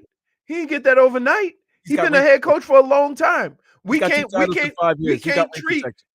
treat Andy Reid the same way you treat Mike McDaniel, because Mike McDaniel's a new head coach. Hey, Philly did it. How many? Philly's about to do it right now. The man I'm talking about with playoffs. You think they're gonna fire their coach? If they lose to Tampa Bay, I think he gets fired. You're not supposed. Let me tell you this: he loses to Tampa Bay, he's getting fired. Take it from a guy who knows the last time a team went 10-1 and lost 5 out of 6. That was the 1985 Jets. Okay. Whoa! Wow. My boy, pull up the receipts. All right. So therefore, you don't go from Super Bowl runner-up to being undefeated, and then having a 10-1 record, and then lose 5 out of 6, and then get knocked out by a team that was 9-8 and barely made the playoffs. Come on, man. If they decide they want to go, I can understand that. This is the same team that let Doug Peterson go. He won the Super Bowl for them. Wow. But again, it has more to do with the impatience of the ownership and the fan base. And I'm saying over a long period of time, you can't keep winning like that. I understand that, but all I'm saying is this. What we've seen from this past week, the old guard is gone. Okay? Patience is. I used to give them 2 years. I'm thinking, I got to give this Hollywood. It's like a Hollywood wedding now. You got 18 months to prove what you can. We less than 2 years now. It's less than 2 years. They cutting in 6 months now. You win a Super Bowl, you don't defend it, or you get to a runner-up. Now your butt cheeks on the griddle right now. Your job's on the griddle. That's what it is right now. And when you got someone who's the biggest name out there, Leroy, He just won a national title. We all know he wants to go back in the NFL. Connected with Stephen Ross. I'm just saying there's a lot of Wolverine pride, hail to the, you know what I mean? Like, you know what I mean? Woo-hoo. I'm just saying. I just think that this is lunacy. This is lunacy. I'm gonna say this. If that should happen and it doesn't go well, I will sit on this show every day and laugh. Because you want to talk about same old Dolphins? Same old Dolphins ain't going back to the playoffs back-to-back years. But you know what same old Dolphins is? Being impatient and wanting to get rid of a coach after 2 years, after doing something that ain't been done in 20 plus years. I'm gonna tell you what I say on all fan bases. If you wish for that and you get it, and then your team sucks, you get what you deserve for not being patient. 2 years ain't being patient with a guy that's been in the playoffs every year. You did let Brian Flores go after a 98 record. You know. Okay, but wait. Vlad, different situation. I'm just saying we need. If you're saying let him grow, let it develop. We let Brian Flores our quarterback. Record. I'm just saying. You brought a coach in that didn't like the quarterback you drafted number 4 or number 5. Right? Now, wait. Let's be clear. As things have gone and as Tua has performed, right? Brian Flores was wrong. Okay? He was wrong about Tua. So, is it Tua's fault that he lost 2 years with a coach that didn't think he could be an NFL quarterback? No, it's not Tua's fault. Okay. So I mean, that's a personal problem, though. I'm still counting it as 4 years. I'm just going by is just fine that the coach didn't, coach and quarterback had a problem, but the organization realized, look, even if we try to make him quote unquote tank, he still got 5 wins. We still got our quarterback. Following year, we improved 4 more games, 9-8. We made a change. Right. That first year to change, that new coach had the same record as the previous head coach, but you made the playoffs. Right. Second year, pretty much at the Division 1 all season. The division was yours. The same problems that happened the previous year that you expected him to improve, kind of reared its ugly head again towards the end of the season again. Am I lying? So what I'm saying is this. Why are we making it sound? Because here's the other thing that's unfair, right? You talk about 15, right? In Kansas City. He took over a 13-3 team. And he sat for a full year. You see what I'm saying? Right. But they could have kept Alex Smith, right? They could have kept Alex Smith and keep on winning 13 games. No. Dude, he busted his leg. Oh, that's right. Yeah, yes. No. Alex Smith busted his leg when he was in San Francisco. No, you're right. No, right? When Alex Smith was quarterback in Kansas City, McCombs just sat a year. They knew they were getting rid of Alex Smith's ass. Then he got hurt in Washington. He busted his leg in Washington, not in Kansas City. They knew. They were like, nah, we got a Ferrari. That Honda's got to go. They knew what's up. But what I'm saying, because they know that they had 15, you go in every game, even if the team is not good. We all know Kansas City's not the same team, even though they're the defending champ, they're not the same team. But you go into that game on Saturday still knowing that number 15 can figure out a way to get his team a victory. And what if he can't? And if he can't, we'll just be like, okay, he didn't do it. But he's got enough leeway and 2 titles. That brother's got ring protection. Yeah, and he's got Swifty protection as well. He's got protection. You expect the Dolphins to have won a championship already? No, but what I do expect is I want to see Tua for the money that he's expecting to get and that he's earned as so far. For the money and the expectations that this team, that the fan base has for him, you expect them, even though with the injuries and everything that's going on, you want to see if he can figure out a way. Even like, I'm not like Tobin here, Leroy. Even if the Dolphins lose like 27-24 and Tua put on a performance, I'm gonna be like, yeah. If nobody's gonna say that. See, this is where you're wrong. No. Everybody's gonna say the same crap. Everybody's gonna say the same crap. Tua can't be the team with a winning record. I am speaking for myself. I'm not speaking for others. Okay. If he puts up numbers and he leads his team, and they just and 15 leads them to a victory, he drives them down the field, and Butler hits a game-winning field goal. I'm not upset with the organization. They played their ass off. They just lost the team had the ball last. They won. What I'm saying is, you don't want a performance like what happened in Baltimore. Right. I got you. If you have a performance like that in Baltimore, because that's when I come at you as the coach, because you didn't have your team ready. In the biggest moments, you haven't had your team ready. Hey. I'm just saying. Let me tell you. You know what's funny? You think it's something as simple as your team need to be ready. That's what they say. You know, that the first thing they say is I didn't get my team ready. Man. Hey, I didn't prep my team. For real. Hey, for real. Stop. Streets need a body. Stop. Streets need a body. Leroy. Stop. Hey, stop with that. Like, you think, like, I love the way here. You kind of put it out there, right? That sometimes you play a game, your team could put forth their best effort, and the other team was just better. Right? Yeah. Now, but here's the kicker. Nobody ever admits that. Right? Nobody admits that. No, I'm not. Yeah, I'm not gonna come from the Tobin school of not giving everybody their props. If a team plays their ass off and they just lose to a better team, that the other team makes the plays, that's okay. I'm fearful for the Dolphins that you're gonna get your ass like 23-0, 23-3, some type of things like that. And to me, remember, your team is all about that offense. So I don't care if it's cold or anywhere out. From my understanding, guys were wearing shirts last year saying, "Oh, make it colder," right? Yeah. Remember those shirts? Wish it were colder. Remember that? Those are hard. When you giving out, that's the thing. When you giving out that type of vibe, you got to understand when it's reciprocated where it's coming from. Remember, we were just talking about Stephen A. and Jason Whitlock. Why did Stephen A. give him that type of energy? Because Whitlock gave him that type of energy. So when you're giving that type of energy that, this ain't the same old Dolphins. Now we're not. All right, cool. You got injuries? They got injuries. Let's go. Let's see what's up. Because I can also say Vegas don't think you're bad. Vegas is only making you a 3.5-point underdog. Therefore, that means in the neutral site, they still think you were almost even. Oh, it's a pick 'em. Right? Oh, stop. Oh, it's a pick 'em. We got him. I get all this. I get all this. Only 3.5. I get all this. Get 3 points. The home team gets 3 points, correct? That's a pick 'em. So if it's 3.5, which basically is that makes it 6.5.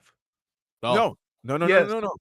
Yeah. No. On a neutral, no. You're saying it's a half. No, a it half was a the other game. way.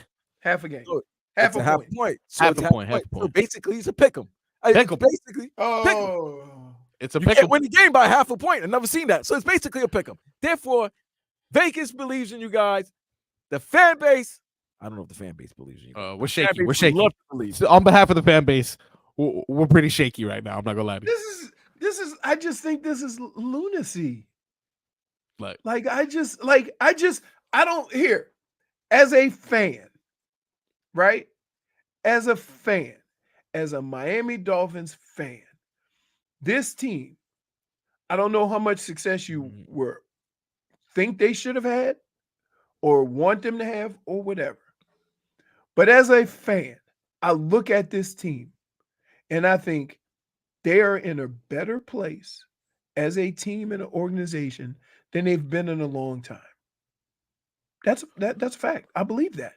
I mean, we'll find out if we get smacked this weekend. I don't think so, but we'll find out. Great, Marcos. I just want the fan base to answer me. Yeah, if Jim Harbaugh is the coach, do you lose these last 2 games? That's all I just want to think. Ponder on that. Ponder on that. Ponder. The streets need a body. We'll get back. You gonna use that, huh? Yeah. Oh my God. We'll get back with more of that. We'll hear from Tua, see what he has to say to defend himself. Does he have the guts to pull it off in sub-zero temperatures? We'll find out that and more when we come back on the Tobin and Leroy show here on 560 WQAM. WQAM broadcasting live from the Ed Moore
Yo, VIP. Let's kick it. That's right. This weekend, you're going to see some. All right, stop. Yeah. And listen. Welcome back to the Tobin and Leroy show, live right here on 560 WQAM. Vlad, while we wait for Leroy to come back, I got a question for you as a grown man. I got What's a up? question for you. What's up? Should we put an age limit on blue-colored drinks? Right? Hear me out. I got this Dunkin' refresher here. Blue raspberry, right? I feel like I can't drink too much of this because if I walk around with a blue tongue, I'm gonna look like an idiot. Nah, you good though. You have the tadpole. I'd be You like, could blame, yeah, you could blame it always. You could always blame it on the tadpole. Like you were Oh. trying to show him, and you're like, "Good, it's good. That it's good, It's Papa, it's good." good. And then boom, and then you Uh-huh. walk around. There That's you go, perfect. Like, perfect. And then if you both have you have a blue tongue, they could say nothing. You like father, like son. You good, tadpole. Yeah, I mean, look at Leroy, former NFL football player, as tough as it gets. If I see him with a blue tongue, I'm gonna think less of him. I'm thinking he must have had First a of fight all, now why because- you all up in my mouth like that? No, I was just telling I him. think, am I but why allowed- is the blue all up in your mouth? That's the that would have been the Yeah. question. I told him, should we put an age limit on whether or not you're allowed to drink blue drinks as an adult male? You can't I gotta drink tell blue you. Gatorade. At the movie theater, Mm. sometimes I get the blue and the freeze? red mixed, Oh no, Yeah. no, that's different. That's not Oh, a that's drink. purple. That's not a drink. and then sometimes Wait, I wait, get the wait. red and the Icy's coke. okay? Hey, because this is the Icy's icy. okay. Icy's okay because they're ices. This is Dunkin' Icy right here. I mean, As am I long as good? it's ice, it's okay. But if it's a drink, that's not cool. Yeah, you talking about like this a is- blue Hawaiian? Yeah, you got the one with Blue a Long umbrella drink. Island. Yeah, Come on. man. What do you think of this too? Is this straw too damn big? I feel like it should be bigger than a cup. Why am I? This is strange. This is a strange thing, Dunkin' Donuts. You making me look like a child on my show. I don't appreciate that. No blue Gatorade. Only orange and citrus. Lemon lime. Lemon lime is That's for the medicine. OGs right there. The OGs. But I Orange like and lemon lime. I like That's I like the zero. I get the one without Zero. sugar. Yeah. That's a glorified Crystal Light, Leroy. No, it's not. I don't like that. I believe in Crystal Light. 'cause I This believe- this weekend we got a big game in Kansas City. I talked to Leroy Yeah, earlier about You it. know what sucks? My day may be over. My season may be over. at on at Saturday. 11:15 Saturday night. Yeah, because the Browns play at 4:30. Damn. Oh man. Yeah. Oh, you Damn. might be drunk. No, I don't listen. At 4:30, I think I'll be in the jacuzzi for the Browns. And then I'll go, pick up some dinner and then catch the late one. All right, I'll be there maybe around 7:00, Leroy. I appreciate the invite. This weekend I was mentioning to Leroy that with sub-zero temperatures, he actually mentioned to me. You no. can't prepare- No. Hold on. Yeah, Hold let's get this on. weather report. This weather report is brought to you by Demesman and Look. Dover Law Firm. Players, listen. Yeah. Y'all know You me. got- I Yep. try to be tough as hell. But I ain't gonna lie. Right now it's 32 degrees. Okay. It's But it balmy. feels like 26. Hold on. That's a balmy 32. Hold on. Would you like Saturday? Saturday? All right. Thursday, Friday, Saturday. Here we go. Saturday. Mostly cloudy. Oh, okay. Colder with highs around 8 Oh. above. Wait, 8 above. Northwest winds 15 to 20 miles an hour with gusts up to 30. Wind chill values as low as 19 below. Now, Hey, yo, let me tell you this. wait. Hold up. That is the day. Wait, that's the day? That's the What's day. wrong with you? Oh, Hold on. no. The What time is night that game? 7:15 at night? Eight. Their time? is 8 Yeah, 7:15 their Eastern. time. Yeah, 7:50. Okay, yeah, Hold on. 8:15 Eastern, Oh, 7:15 over there. Okay. Hold on. Night. Mostly cloudy, It's night. colder with lows around 10 below, wind chill values as low as 30 below. Wait. Vlad, So the can I temperature's just tell 10 you below? something? Wait, the temperature's I'ma 10 tell you- below? Yeah, with wind chill values 30 below. Let me So it went explain. 18 Vlad, degrees down. you ain't got a chance in Kansas City, brother. You ain't got Who, no me? meat on your. You ain't got no meat on your Yo, bones. come on. First of all, fam, you think I'm going to Kansas City? Listen, I don't listen. If there's not a degree, I don't like to go anywhere where it's a single degree, a single number, Single digit? Nah. single digit number in temperature. No, Nah, okay. nah. You said 8. That was balmy on a Saturday. Yeah, 8 hours later, it's 10 degrees colder. yeah. Not 8 degrees colder. No. 18 Sorry. degrees. 18. No, 18. 18 degrees colder. I'm sorry. Then 8. And that's not even counting the wind chill. The wind's gusting up to 30. Now, I'm going to say this. That's crazy, dude. I'm going to say this. And the ground is hard, right? Like it's like Oh. concrete. Yeah, you could almost wear tennis shoes out there. Wow. But let me say this. That's a black Air Force. When One. it gets that cold, ain't nobody is going to fare better than the other. Right? That's a level of cold where it affects everybody. Yeah, but if you're kind of used to it, it's like You ain't used to it. Vlad, ain't nobody used to playing at -10. Nobody. So we should move the game. I agree with you, Leroy. I No, agree with you. No, but look, this is what it's going to test. It's so easy when it's cold to lose attention. Right? Start thinking, you sitting in the huddle, the quarterback calling the play, and you go, damn, I can't feel my big toe up here. And they giving me the rock. Oh, goodness. Oh, yeah. It is a mental hurdle you have to get over to just go out and play, right? Now, I will say this. Everybody's reaction time going to be slower, so the fast guys have an advantage. That being said, the ball has to get there. And trying to throw a ball with 15 to 20 mile an hour winds. You don't have the strongest arm? And it's 0. Tua got a strong enough arm. That's like, you don't need to do that, right? Did Drew Brees have a strong arm? Nope. Have you seen Drew Brees in those games? Have you seen Brees play in those cold weather games? Yeah. Played in the dome. Yeah, that's why he was playing in his the home dome. games. Yeah, he played those home games in the dome when he was playing outside. It didn't look too good. Look, Tua spoke about this. Spoke about you need the right proper mindset. that's go right. I to just the said it. sport. I just said, let's hear it. Let's hear what he had to say from a I'll warm just- weather place. See what it feels like without gloves.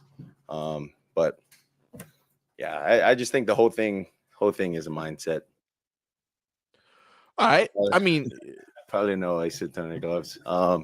But you're gonna see what we can wear for the game. So I mean, can't prepare for a game like that with that kind of weather. So it'll be new. what about that one time it snowed in Alabama? Don't you remember that? Dude, I'm telling you, look, they tell you all week how cold it's going to be. Okay? You try to have a conversation with your body. Body, we're going to go through some stuff this weekend, but I'm going to need you to be mentally tough, and we're going to fight through this. Right? This is the game plan. And body's telling you, no. Hey, wait. I'm this not what going to happened. go through all of that. And You're not going to do anything. And then you go out on the field, right? And the grass underneath you is crunching because it's frozen, right? And then your body look up at you and say, oh, hell no. No player. And then you fight with your body too. So you got to fight the other guy. Dude, this is real. This is real. I believe it. We all have situations in life where I'm going to just have to get through this, right? Oh, man. Yeah. Look, someone that's used to sub-zero temperatures, they JFig. literally, potentially JFig, but this is even colder for JFig. I'd say the Florida Panthers, seeing as they play on ice. So we'll get to some cat talk when we come back on the Tobin and Leroy show here on 560 WQAM.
Welcome back, all you cool cats. Jive turkeys. That's bad, right? Welcome back to the Tobin Leroy Show live on 560 WQAM. Make sure you're tuned into us on Twitch and YouTube, Miami 560 WQAM. Before we get to that talk, yeah, I don't like to see when the old break up. Oh, who broke up?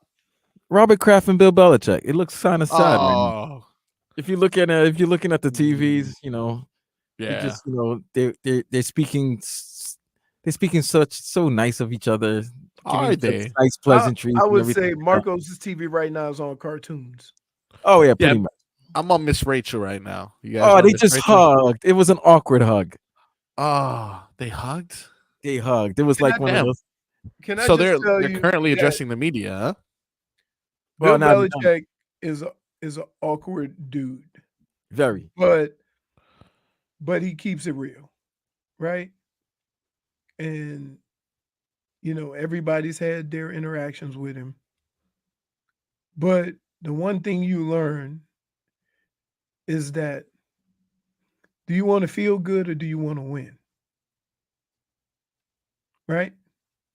Because Fair. if in order to do something new and something better, sometimes it's going to feel a little uncomfortable. So you may be challenged in ways that you aren't challenged. You may be asked to, hell, I had to play gunner. The year I made the Pro Bowl, You were a gunner? I played gunner on the punt team, Mm. right? We played a game against Kansas City one time. I had a 71-yard touchdown, right? I'm on the sideline chatting it up with my boy Met. Bill comes over and say, I need you to run down on kickoff.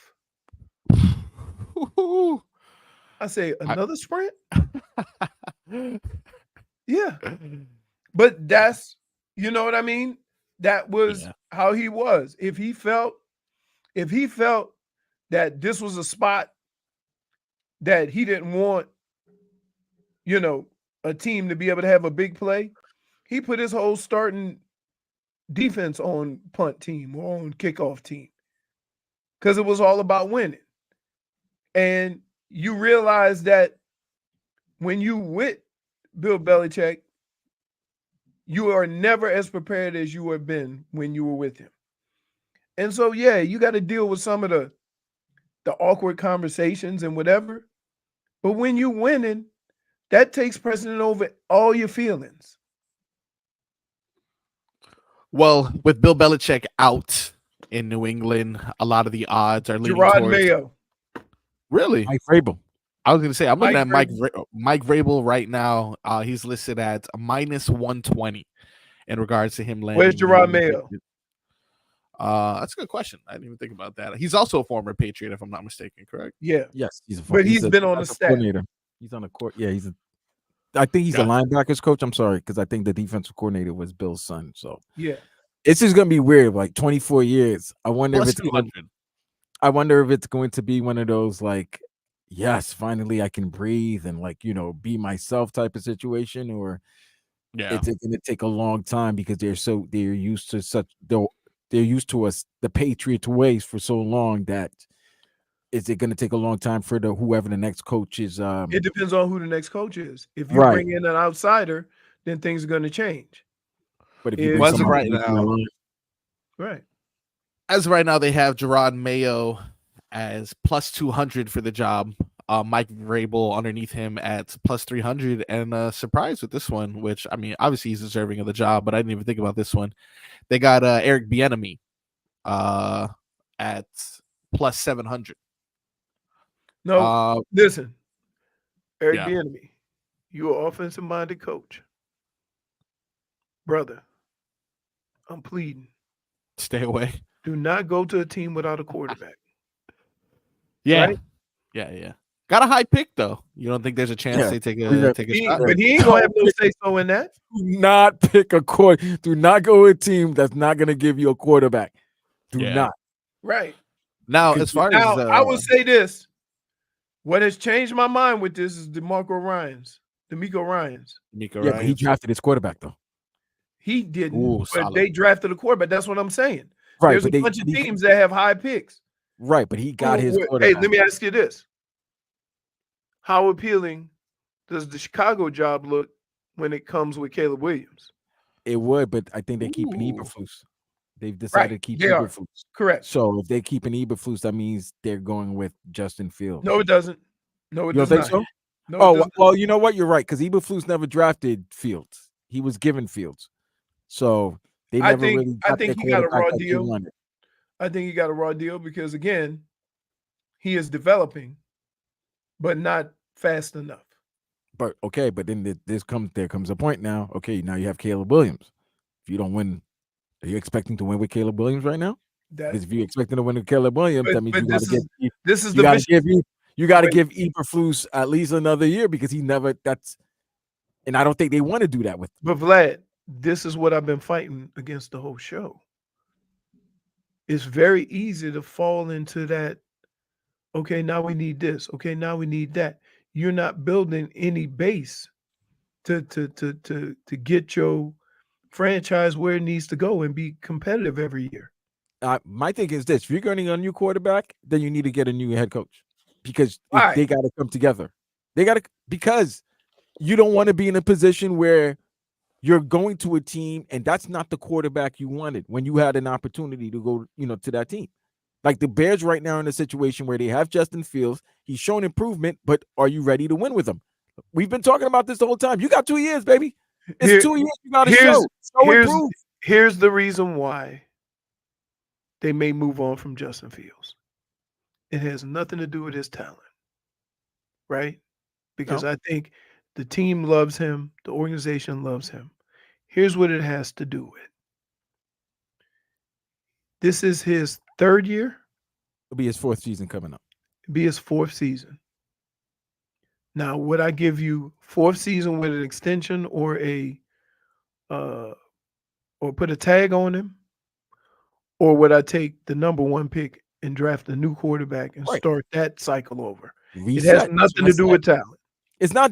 None of this ever has to do with talent. It all has to do with winning, losing, production, outcome. And if I've had 3 years of film and I've seen that you're right, but you're not great, I can reprogram. But you're not going to be great in 3 years, dude. That's an anomaly. You know what? We would like to say that. We would think it's true, but we've seen so many examples of teams winning early. Like, say what we want about 15. They won they won the title in his but they were already good. They had a unique situation. Okay, let's not overlook this unique situation. They were 13-3 the year he took over. But that doesn't normally happen. When you have the number 1 pick in the draft, you are raggedy at a bunch of areas. But it happened. Okay. And it also happens where teams are talented. They just so happen to have a bad season and they fall into a good draft pick. Like the Chargers weren't that terrible, but they had a bad season. They fell Herbert. Right. There's teams that are bad, perennially bad, like Cincinnati. They get a Joe Burrow. Things change for them. Yeah, but they got Joe Burrow and Jamar Chase Philadelphia. and T. Higgins. And Philadelphia went to the Super Bowl. They got a 2nd-round pick. They got Jalen Hurts. They moved. They still moved. They still progressed. It's happened. Because it's about here. In most cases, Vlad, when you have a top pick in the draft, right? It's not just one position, right? Sometimes it is. But in a lot of cases, it's not just one position. We need a quarterback, but now we need other things too. Right, but if you got that, but okay, you're right. But if you have that guy, that's the thing. When you have that quarterback, if he's because he's him, sometimes you try to nickel and dime, like great example, Kansas City, and it bites you in the ass, but you still won 10 games and still won the division because he's him. Yes, the defense is great, but you figure out 15 is going to figure out a way. Say what we want about Say we want about all these other quarterbacks. Every team with number 8, Baltimore. Every team should just keep going at it until they find Patrick Mahomes. No, you find a guy that's going to help you win. No. Okay, Kansas City, Baltimore is not Kansas City, but number 8 still figures out a way to win. Right? Or Lamar, but we're talking about guys okay, that no matter where they went, that team will probably have some success because they're that good. I'm saying, how many of those are there in the league? There's probably like 6 or 7, and that's the question we're 6 trying or to 7? figure out. And there's probably that's 6 the or question. 7? Yeah, I'd say 3 or 4. You can't get to 6 or 7. So you don't think Burrow's one of them? Yeah, that's 3. Allen? They haven't done anything. They've gone to the AFC Championship games. I've seen this guy okay. lead. I've seen him. Listen, if I see you lead your team to a chance of victory, and just because the other team has a quarterback who's great and could throw a ball in 12 seconds to 2 guys and get to field goal range, I'm not blaming you for that. I can't blame Josh Allen for that. Okay, but let me say this. Josh Allen, you know what Josh Allen gives me? Brett Favre vibes. And Favre won your title, right? 8 in 21 years, dude. He won a title. Okay, but he won a title. He's gotten to a Super Bowl. I've seen him get there. Okay. That's the thing about it. You win. One thing about sports life, you win, that ring gets you protection. No, it doesn't. For a good amount of time. For a good amount of time, it gets you protection. Where's old boy in Philly? Huh? What's his name? That one in Philly. Wentz. Not Carson Foles. Wentz. But yeah, Foles. Yeah, but you know, Foles Guy was can't a have to backup. pay for a Philly cheesesteak in his life. But Okay, Foles is yeah, not one of those that's guys. okay. There we go. What about Carson Wentz? But Foles wasn't that guy though. He's not that guy. He's not Carson that Wentz type of- was. He's not Wentz that type was. of quarterback. But But Wentz, he's Wentz not was. good. but Wentz didn't lead them. What I'm saying is this: you Here, win. I give you a perfect example. There ain't nobody in hell thought Matthew Stafford was that dude. Everybody said he threw for big numbers, but he was with Detroit. Okay, Right. and then he threw those big numbers, right? And he was in Detroit. And then what happened after he won that title? Now, Yeah, who's the guy? Because he won that title, he got the ring protection. Now, what's everybody saying in going into these playoffs right now? Watch Ooh, out for the Rams. Right. All of a sudden now, why we got to watch out for the Watch out Rams? for the Marcos? Rams. Why we have to watch out for the Rams? Matthew Stafford and Pikachu. Why we got to watch out for Matthew Stafford? Oh, because he's a guy that threw up. He has his stats and he has a Super Bowl ring, right? Ring protection. I understand that, but do you understand at the rate we're talking about, Dan Marino would have been out of Miami long before he actually left. Different times. No, he was good as a rookie. As a rookie, it was like, oh, he good. Yeah. That boy Leroy, good. you're right. Leroy, you're right. When I was watching you play football, they gave you guys time.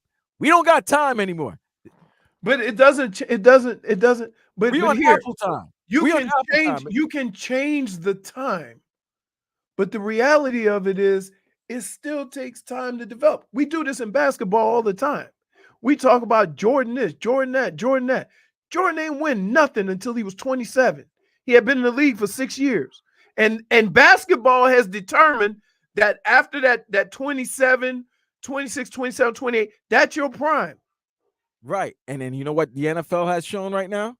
That if you get a quarterback in his rookie deal, you win a title before he gets that big contract. Because all those assets that you have, you're gonna have to lose them because you're gonna have to pay that money to that franchise quarterback. So then therefore you do that, you win now. All accurate. But here's what happens. If you don't, and you keep changing quarterbacks, you end up having to pay those other guys while you're looking for a quarterback, and you're in a worse spot. And we've seen that. This cat talk has been brought to you by hockey fans. Don't sit this one out when it's game time. Make Celsius part of your play and get that energy up. Game day is fueled by Celsius Essential Energy Drinks, the official energy drink of the Florida Panthers. Your Florida Panthers are back in action today against the LA Kings at 7 p.m. A home What's the winning game for streak the at? Panthers. 8-game winning streak? A league leading 8. So that's solid. We'll talk more about that. We got more Dolphins when we come back on the other side. Don't forget, JFig and gentlemen, not only do we have our favorite Thursday game of Goosies or No Goosies, we also have an end of the regular season, I should say, Miami Dolphins superlatives to give out. We got an awards show next hour. So stick around right here on 560 WQAM.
time for South Florida Lexus dealers' 15 minutes of game day uncensored. Let's go! Sponsored by South Florida Lexus dealers. Experience amazing. Welcome back to the Tobin and Leroy show. Hello, JFig. Hey, It guys. brought the second most beautiful person in this grouping. Look at that. Thank you. You The said second. Aw, Yeah. is that? Are you talking about yourself or Leroy? Oh, I'm first, but you know. Okay. What? No way. It's definitely not Marcos. No, I didn't think so. But Leroy, though, look at that guy. Leroy, Leroy, you too. Huh? Oh, you're we can hear you I say, what's up, Def Leppard? now. Yeah, it's a nice shirt, JFig. Isn't that the one armed drummer? Mm-hmm. Okay. Oh, all right. Yeah, they got a bus. You never see the Def Leppard movie? No, Leroy. too I short of an don't- attention span for movies. Nah, Def Leppard's not my cup of tea. No, but I just wanted to see how, like you hear the story, but you want to see if the movie tells, what happened. You know what I mean? I haven't seen the movie. Well, it is 15 minutes of game day uncensored here on the Tobin and Leroy show. Mike McDaniel addressed the media not too long ago. Here's some things he had to say. What's the status of Mostert, Waddle for Kansas City? He said that's a good questionable. You have to take it up to the end of the week clock. So he essentially reiterated optimism on both of them playing Saturday, but medical staff wants to estimate the likelihood of them being able to play a whole game. Leroy, Now, that's a that high being said- ankle sprain for Marcos. That's a high ankle sprain for Jalen Waddle. It could be a week or a month. Gotcha. Higher- What is it? We're going on 2 to 3 weeks now? It's going to be when he sprained the ankle against the Cowboys. Yeah. Or was it? Yeah, it Yeah, was it's the against Cowboys. Yeah, I You had a bit of can't, that. like, there's so many different levels of a high ankle sprain that it's hard to, like, determine when a guy will be back, right? Yeah, Now, there's for sure. added, all year when players say if it was a playoff game, I'd probably play. Yeah. Well, it is a playoff game. And so we don't have, you know what I mean? Would you rather have Mostert and Waddle for partial of the game, or would you rather have them out altogether so you already know what you're working with? Partial. So you would like, even though they're hobbled, even though there's a chance they may not be up to 100%, you'd still rather have the threat of them or the idea of them as opposed Well, to you none at all? have to understand that when these guys play, right? When these guys play, they know what they can and can't do on the football field. Yeah. And so when we're talking about, Waddle, he still might have that straight line speed. He still might be able to run those crossing routes. Maybe his start-stop might not be as good if it's his right ankle going to the left. But if he's on the right side, he can still break out with the left leg. So there's a lot of things that you can do to accommodate that. As far as Mostert is concerned, he's really not a start and go guy, right? He's more of a flow, speed kind of guy. So the way he plays and runs, it's all about, okay, how am I going to be able to protect myself when I get tackled? And so I do believe that I'll take any portion of that, because here's the thing. And here's what, players know. You don't know how long you could play until you play, but you can't predetermine that. You see what I mean? And so, yeah, if it lasts a quarter, if it lasts, because guess what? With Waddle and Tyreek on the field, the team has a different look, because a lot of these other receivers don't know where the hell they need to be. And it looks awkward. It looks bad at times. Well, a little more from Mike McDaniel addressing the media. McDaniel said, for Dolphins fans, not winning a playoff game for nearly a quarter century has been rough. He's determined to fix that. He started discussing it on his first day when he got the job. How great would it be to end that drought for a fan base? Yeah, McDaniel. It would be great, dude. It would have been greater at home. But I did bring this up prior to this week even happening. It's very hard to beat a team 2 times in a row. Although, Leroy, I know you're on the wrong side of history in regards to that. I know that it would have been difficult necessarily for the Miami Dolphins to defeat Buffalo this past week and then have to turn around and do it again 7 days later. I did think that their best chance of advancing out of the first round, other than, of course, Pittsburgh, I do think they have a better chance going against KC. So I do still think that there's a chance to do it. It's just that weather and being on the road and the amount of injuries that we're dealing with already obviously clouds that. If you had to tell me which one would have preferred, going out on a win last week and then losing to the Buffalo Bills in the playoffs, or losing last week and beating Kansas City on the road, I think I'd still go for losing last week, as heartbreaking as it was, and beating Kansas City on the road, simply for the fact that, like McDaniel said, like all Dolphin fans are starving. I damn near need that playoff win. At this point, in order for me to feel as if this season wasn't a waste, I need that playoff win. So I understand it, right? Yeah. I get, like, believe me when I tell you, dude, I played on a team for 3 years that had no chance of being in the playoffs. 0 chance. And then my first playoff game, we won. So I don't know. And from that point on, I would say I won 5 playoff games. So, yeah. Wow. 5 playoff games. What'd I do for just one of those? Just one of those bad boys. What would you do?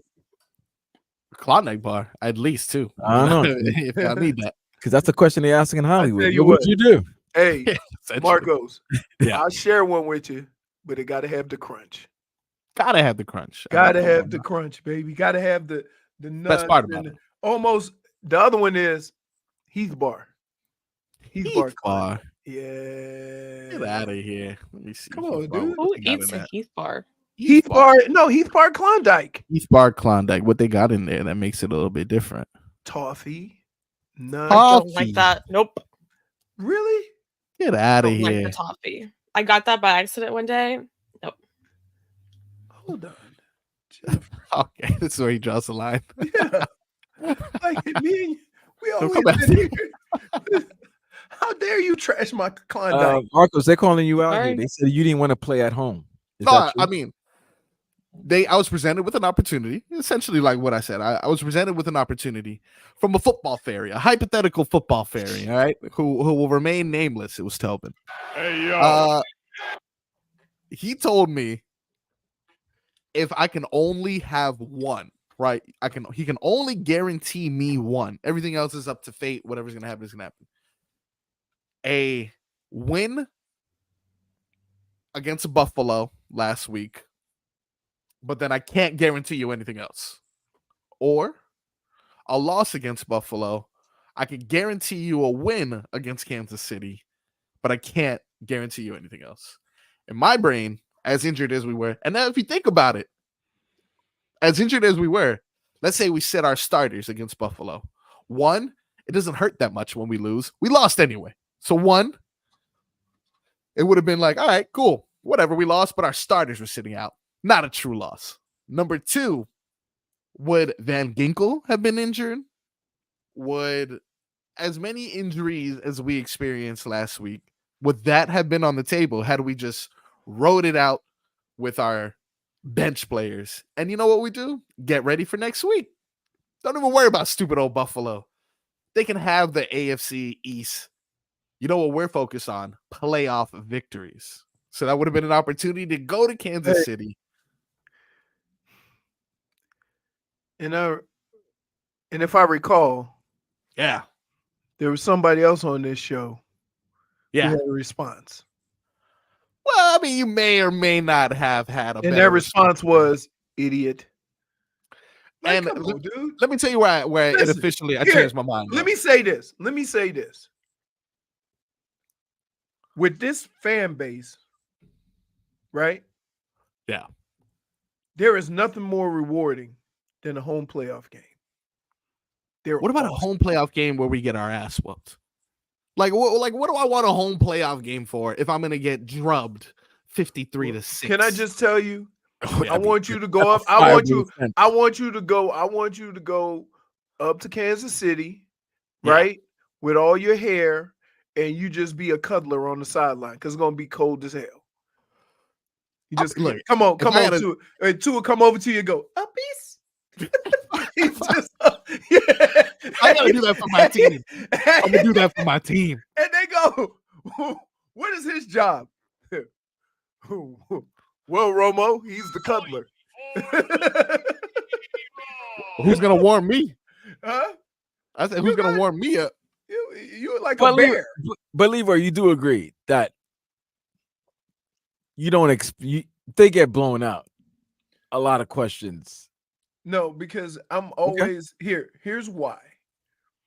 Because the thing that I can do that a lot of fans don't is I can put everything in context, right? I get what everybody says. If you got that dude in quarterback, it don't matter how many injuries you have. It does from this standpoint defensively. The reason why you won, how many games you won, had played, the defense played a big role in it. With their getting after the quarterback, creating turnovers, what have you, right? You lost 2 Pro Bowl caliber rush-ins and a backup, a cornerback. Safety's been in and out, right?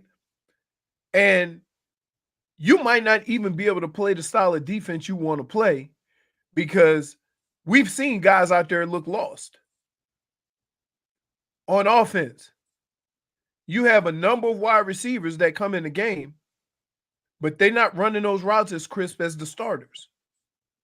And so from that standpoint, you got to be able to put all this in context and try to figure out, okay, not the fact that we lost. Everybody's just going to say, oh, we lost.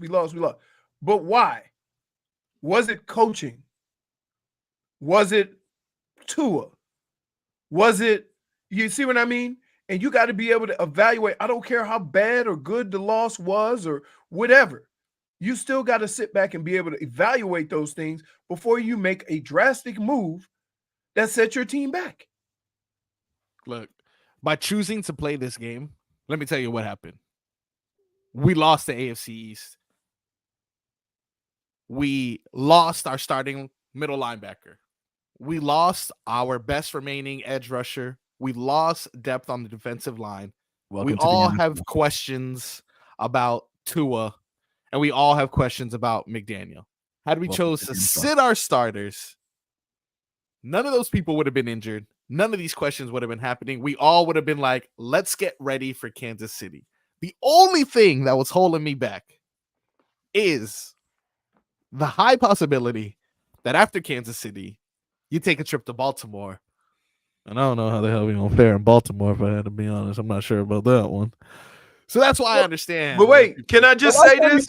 Can I just say this? Okay. I don't know how we would fare against Baltimore either. But I do know this. While we sitting here talking all this nonsense, right? We talking all this ish. If Tua wins this week, he'll have the same amount of playoff wins as Lamar Jackson. You can say what you want about Lamar Jackson. Oh, Lamar's probably gonna be an MVP. Probably gonna be an MVP. Lamar's gonna get his, Leroy. In another week, the questions will come to him. It's right, but that's what I'm saying. You see what I'm saying? While we sitting here talking about, oh, number 8 is that dude. What? Let's do the same thing we do in the Tua. And I will, because he's gonna have 2 MVP. Listen, he's not playing this week. I can't talk about it. If you're not playing this week, I can't talk about you. Can't. You play next week. I can't talk about you right now. Blake. Yes, I can. I can't talk about you right now. You're not playing right now. You see how he trying to avoid the can't talk 8? Wait, you see how he trying to avoid 8 being that dude? No. 8 is, to me, 8's that dude. And Okay, he got one playoff win, Vlad. He has one playoff win. That's one And more I than don't Tua. wait. That's I'm one saying more than Tua. I don't disagree with you about him being that dude. But what I will say is this: you can still have that dude and not win. Right. You had the dude here and you didn't win. I get it. So why are we doing this? And this is why I mentioned all of the other stuff going on with the Dolphins right now. Because if it doesn't fare out, everybody gonna put it on Tua. Because he's the man. That's the thing. Listen, I'm sorry. The minute you go behind somebody's backside and you take a pigskin, you're the face of the franchise. That's it. Agreed. So all the glory comes to you, all the criticism comes to you. What has been the title of this show today? The streets need a body. Streets need a body. And if you lose, love that. Somebody's got to take the blame. It's either going to be the head coach or it's going to be the quarterback. Streets need a body. I hope for the last 2 hours and 45 minutes, you understand the reason why I've said that. Because you went to the playoffs last year, first year. There were some mistakes towards the end. We let you slide. You know why? It's your first year. You just it's your first year as a head coach. This year, you said you cleaned it up. You said all the mistakes from towards the end of last year all going to be cleared up. Offense dropped 70 on the team. Offense is putting up ridiculous numbers. Defense started getting healthy. Defense started getting their guys back together. All of a sudden now the team is leading the AFC East, has a chance to be the top seed in the AFC, and they have a top 5 offense and a top 5 defense. Injuries happen. Yes, I understand that. But a lot of teams are doing No. They don't have just guardian outposts. Injuries happen to everybody. Don't talk to me about injuries. My whole season ended in 4 plays. Don't give me an effing bro. Don't even do that. Don't even wait a minute. So what I'm saying is this. I'm not saying. I'm not talking to you. I'm talking about guardian outposts. He just posted something. Injuries matter. Right. I understand that. All I'm saying is you have to put the entire picture in context before you start overhauling your team. But overhauling the team is this. When you've given you have a quarterback. That's the thing. You got the Mike McDaniel and Tua go hand in hand right now. Right. They go hand in hand. Right. Okay. This quarterback, if he plays well, he's getting a bag. He's getting a bag regardless. Right. Depending how big the bag is, it all depends on how this playoff go. Yeah. Right? Sure. So if you're about to give that team, you're about to give that man the bag and everything like that. Once you give him the bag, your cap situation gets messed up. And you're not going to be able to keep all these great assets, all these great weapons that you've had in your run, in the progression of this team. Mm-hmm. So you need to know if this guy can lead you when you don't have guys now. You don't have guys now because of injuries. You need to see if Tua can do that, if he can, so that when in the next couple of years or so, when you may not have the guys, you have to draft and develop players, you know he can do that. But Vlad, the injuries I'm talking about are on the other side of the ball. Injuries happen on both sides, bro. Your offensive line has been banged up. Injuries have happened all over. And they've still had some success with the offensive line. And they've still had success. That's what. Come on, Leroy. But you can't lose Vlad. You can't lose your 2 best pass rushers and think, just next man up. Like there's certain positions that are pivotal to your team's success. 2 of them are Russians. And this is why I go back to streets needing a body. Okay, so now you don't have the 2 Russians. Now game plan your offense in order to keep the ball away from you so your defense is not on the field that much. Okay. This is what I'm saying. This is all on McDaniel and Tua. This is it. You've been in the playoff 2 years in a row. You've won 11 games. You should have won the division. You should have been hosting an AFC playoff game. Now what? Hey. He's about to get that bag. Can I just say this? Show and prove. You going to Missouri, right? What's Missouri's nickname? What's the state?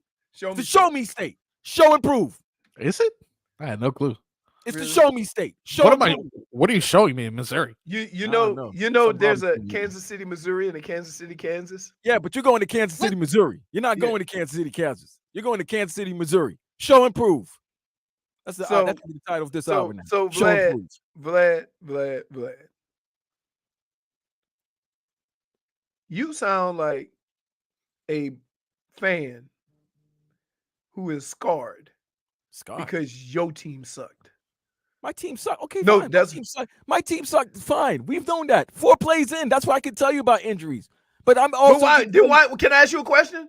Why did your defense still get blown out? They was a top 5 defense. We still got top 5 defense. Yes. And there's games your team is gonna get blown out by 30. No. They got blown out a lot, dude. No, they didn't. They only got blown out twice by 30. It was only one game. 30. Yeah, that was one game, and that's because our offense didn't score. But the defense only gave up 30 points. That's why 30-0. That's 30-0 is gonna be 30-0. Yeah. How the hell is Missouri the show me state? I don't know. That's just the nickname they gave them. I don't How know. are you still so fixated on that? It's like, what is there to show me in Missouri? I don't know. Like I said, barbecue. The golden arch. Is that where McDonald's from? No. Oh. But they have that arch. So many questions. I thought that was St. Louis. All That right, was look. McDowell's. Huh? McDowell's? St. All right, look. St. Louis, Missouri. Dude. Oh, Oh, okay. Oh my God. Thought it was Kansas City, Kansas. When we come back, we got the final hour of the show. We went long there. I'll probably take a long break Vlad here. went long. I ain't Vlad going went long. long. You know what? You guys The streets need a are going body. to be on For the timeout because you Dolphins. don't listen to me. I am And the then, wait, street Dolphins and here's fan. the funny. Here's the funny thing, because Marcos ends every segment. Them streets need a body. The streets need a body. More evidence when we come back on the Tobin and Leroy show.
Welcome back to the Tobin and Leroy show right here on 560 WQAM. Thank you for staying patient during our extended break there. Streets needed a body, guys. What do you want me to do? Let's get into some headlines. These headlines are brought to you by the new Palmetto Ford Truck Supercenter. Why buy your truck at a car store? Palmetto Ford. We know trucks. Talked about it yesterday. The Miami Heat took on the Oklahoma City Thunder. Unfortunately, dropped to the Thunder. We're leading during the early part of the game, but as the game progressed, Oklahoma's talent kind of just outweighed the Heat. They were able to get on top of them 128-120. We didn't mention too much of this. Eric Spoelstra, getting that bag, securing that bag, man. After the divorce, too. Oof. Perfect timing, Miami Heat. Perfect timing. Shout out to Frank. Says, love you guys. Been here since 10 a.m. on my day off. Frank, love that, dude. Personally, I'd appreciate it if you go outside, though. Have some fun with your day off. But if you're here, he's choosing to do that. Okay, I appreciate you holding it down, Frank. Tell Way me to go, you ingrate. I'm just telling you, dude. You're watching us. Get out of here. I've been yelling the same thing for the last 4 hours. My son was pooping there in the first hour. It's a train wreck. Couple other headlines we mentioned. He tried to give some sound from the Dolphins in the background here. Then he's out here trying to put the television up, starting to sing. Y'all hear what Stephen A had to say? It's pretty much the same thing, right? My boy was he was pushing out a fat Jason Whitlock, apparently. He was doing what he could. But thank you, Frank T92. I appreciate you holding it down. Oh man. So I mentioned this before. I'm about to ask each and every one of you guys regular season superlatives for the Miami Dolphins. It is a year that is currently hinging on what happens this weekend. It could leave a bad taste in a lot of listeners' mouths, but hopefully we can continue a little bit longer than anticipated. And let's go ahead and reflect on the regular season. I'm going to start with you, Leroy. Let's start with the easy one here. Who is your offensive player of the year for the Dolphins this year? Got to be Tyreek. Gotta be. Although Mostert had a good argument. Yeah, a lot of touchdowns, but they can survive without Mostert. Tyreek, they've proven they can. Yeah, that's true. That is. I mean, keep in mind. Let's be clear. Achane doesn't get hurt early in the year. Mostert doesn't get all that run. True. Yeah, which is fair. Which is why I guess it's easy to say that Tyreek is offensive player of the year. Vlad, JFig, you guys agree? You have anyone else you'd like to submit there? It's Tyreek. Yeah. I think Tyreek is the right answer. It's weird that we all agree on that. Because you can't argue most while talking about how important Tua is, right? Absolutely. I mean, and we'll get to who we think MVP is, but in regards to most improved player, this one's a little bit more difficult. Leroy, I'll start with you again. Who do you think is the most improved player on this Dolphins roster? From last year to this year. Yeah, I think there's two options in my brain that kind of stick out on both sides of the ball. I mean, it'd have to go to an offensive lineman, right? That's one of them. I was gonna say that one of them is definitely Austin Jackson in my brain. Definitely Austin Jackson. Yeah. Or but Hunt. You also got to give Hunt.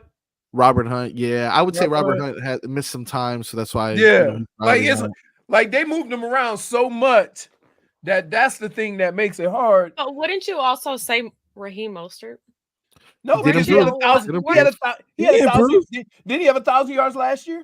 He didn't improve. He just stayed healthy. Want him last year? He just stayed healthy. No. That's right, Leroy. You were talking down on him, Leroy. You said he was running soft. No. Here's what I said. Soft. No, Here's exactly what I said. And then when Jeff Wilson came in, it all changed.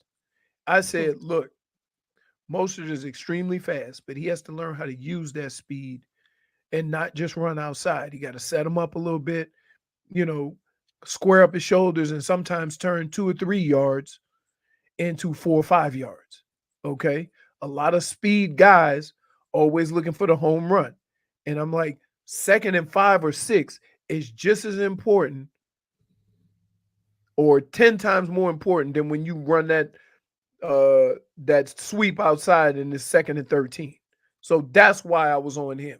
Then Jeff Wilson came in and start running that puppy downhill, and then Mostert start running more physical, right? So yeah, but this was last year, silly sauce. I'm talking about last year. So Okay, I got that's another one for why you guys. my attitude changed about Mostert. I also say this: when Tobes wanted to bring in Dalvin Cook, I said no because we sure. had Mostert.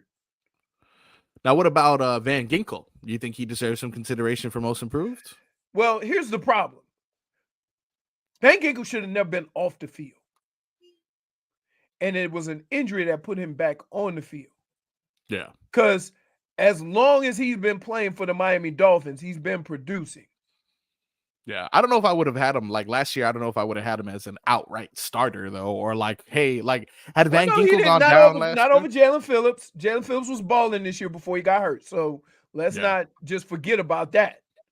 No, but for I'm sure. saying that when Jalen Phillips went out and Van Ginkel came in, dude balled. So I don't know if that's most improved or is it most improved if you wasn't playing and then all of a sudden you playing? Because the talent was always there. Yeah. I guess it wasn't necessarily most improved, just more opportunity came his way. Right. Exactly. I would definitely say somebody like Austin Jackson or we can say we want about Eichenberg. It's interesting. We can even say it about Christian Wilkins. Christian Wilkins was always good for sure, but I think now his fingerprint on the game is like undeniable at this point. Yes. He's one of the few situations where he increased his value. Oh yeah, he bet on himself this offseason because they all talked about sacks, right? Now he Yeah. got those numbers. Now what you gonna do? Now, what about your defensive player of the year? Who would you anoint as gonna have a defensive shock player for of the you. year? Who's I'm gonna that? say either Zach It's Christian Sealer or Wilkins. Christian Wilkins. Yeah, it's not Jalen Yeah. Ramsey. And I know everybody's going to say why. Ramsey didn't play. He didn't start the season. The guy that's been consistent from week 1 to week 18 has been Christian Wilkins. And it's amazing because so has Zach Sealer. And Christian Sealer. What about Eli Apple, Leroy? Okay. Consistently Eli Apple. That's the bad part. Okay, look at his face. That's the response I wanted. That is the face that he gives only Tobin. He reserved it for you this time, JFig. I see. Why would you do that? Jennifer, I thought we were better than this. You know, I thought no. I know where you You couldn't wait to throw it out there. You had it it. locked and loaded. You had it locked. You had Eli Apple locked and loaded. Oh, I'm gonna get him here. You know it. Stop. First of all, that came way too quick. I knew you was like, ooh, here comes Eli Apple. What about Bradley Chubb? You think Bradley Chubb deserves some nominations? Yeah. He had one of them days. A few Had a weeks pretty ago. good season. Yeah, pretty to good. be I would honest, say, listen, Christian Wilkins, I've seen that guy make plays in the backfield, down That's the true. line of scrimmage, in the secondary. yeah. He is what he is he's the energy that makes that defense go. He plays with so much. Even Zach Sealer tries. Now he only got a 10-foot, 10-yard burst, and then it's over. But still. So Christian Wilkins definitely, that without a doubt. What about rookie of the year? I HN? think that's it. HN missed some time, but I think it's hard to deny the amount of impact that he had in just 1 year. I think he sweeps that one in the same way I feel Tyreek Hill sweeps offensive player of the year. I honestly can't even think of another impactful rookie that the Dolphins had. That is more the issue. I tell you what, has anyone seen Cam Smith? He don't play. That's a problem. That's Not no really. monogamy part. It's not. That's right, JR. JR, I warned you about Eli Apple. Them streets was talking when he left New Orleans. Y'all didn't want to hear them streets. Don't talk about them streets. That's a body the streets could have kept. Hey, dude, had me up here eating apples every day. That's true. The streets actually. That's true. That was your decision, but you made yourself do that. It's a good purpose. Because I just wanted to, like, I'm gonna say, you know what? I'm gonna give him a chance, right? I know sometimes as a player, sometimes the situation or the circumstances or why you don't perform up to your level, and maybe there's a better fit for him. And then I'll be damned, as soon as I finished that line, he fell for a double move again. He falls for 1 or 2 double moves every game. He just fell for another one while you were saying that sentence. Just got him again. Just double move. Oh, watch out. Watch out. No, Eli, it's a slant go. I can see it on TV. No, I'm screaming at the TV. I can see, Now, who do you think this is different from the most improved player? Who do you think is a comeback player of the year? I got a nomination. Oh my God. Do you want me to get you angry again? Okay. I actually want you to get angry again. I would say my comeback. Can we include? Okay, go. I'm interested in yours now. I'm not gonna lie to you. No, I'm interested in yours. Jason Sanders is who I'm offering as comeback player of the year. Maybe. Hold on. Yep. So you were thinking the same thing, JFig? That's my boy. Let Never doubted him. No. You are not gonna do this. We definitely all doubted him, okay? Let me tell you why. He came through. You don't get comeback player of the year for doing your damn job after you sucked the year before. That's true. No. You owe us one. No, that's fair. That's fair. You're like, oh, good job. We paid you all this money and you made some field goals. Great job. No. I saw another nominee in the chat here. What about Melvin Ingram for comeback player of the year? We still waiting for him to get his ass off the field. Is he still pulling up his pants? Yes, he was running. Listen, he was covering the tight end man to man, and he was trying to keep his pants up. That dude wasn't caring about covering that tight end. That's true. I tell you what. I do owe an apology to Bradley Chubb for calling him Chunky 52. Oh yeah, because now you see. Wait, Chunky 52 showed up, and Chunky number 9. Hey, and listen, big fellas. What's up with those single digit? That's numbers? what I'm getting ready to say. Big fellas, you need big block numbers on your body. Don't be wearing them little kicker numbers. He got the same number. The same number as Matt Stover. Yo, you know what it looks like? It looks like when a little kid is wearing their age, a jersey with their birthday, their age on it. It looks so tiny. Big ass Holton top on it. Hey, Melvin, when did we get the crop top jersey? Here's the. It does look like a crop top. Here's the announcer. Hey. Oh, good God Almighty! That tackle was made by. I think that's a 9. Maybe what that's about Ramsey? Does Ramsey deserve any consideration for comeback? No, he's just really good. He can't come back the same year. Got to be a different year. Came back from that injury. I got a category for you. Who's disappointed you? Which player's been the most disappointing? That's what I was going to next. Most disappointing player of the year. 25. Yeah. Xavier Howard. But is it because of injury? Man, but he's been injured for like 2 years. Yeah, and you know what, though, Leroy? I would say injuries, but I'm going to tell you why you're right. I'm going to tell you why the fact that number 5 was hurt and he came back like as if he never missed a step. And then you've been playing all year. And I'm going to tell you why. I'm going to tell you why I'll buy your argument, right? I never thought that I would see a day in Miami football in this era where you got two choices to throw the ball, and every pass is going at X. Every pass. Right? So that means they looking at film and going, we can get him. That never happens. Yeah, I Cater actually regressed. Cater Kohu, he got cooked a couple times. So that's a valid option as well. No, I'm gonna give it to X because X, maybe he held out for the bag. They gave him the bag. They increased his salary. He's been banged up the last couple of years, and now other teams pick on him. I say Chase Claypool because. Wait, disappointing? Yeah, I mean, look at that drop, dude. It was a Can I horrible just say drop. this? Can I just say this? Yeah. In order to disappoint, you have had to have had like a standard set before. Right. Like expectations. So then, you know what? You would have had to have expectations with Chase Claypool. When they signed Chase Claypool, they're like, all right, just add to the room. Yeah. Nobody thought he was going to go in there and start catching the ball. Right? You know what, though? That brings up a good point. Then my nominee for most disappointing, Tyreek Hill. And I'm going to tell you why. So wait. Yep. Hold on. It wasn't me this time. No. Jennifer, no, stay out of this.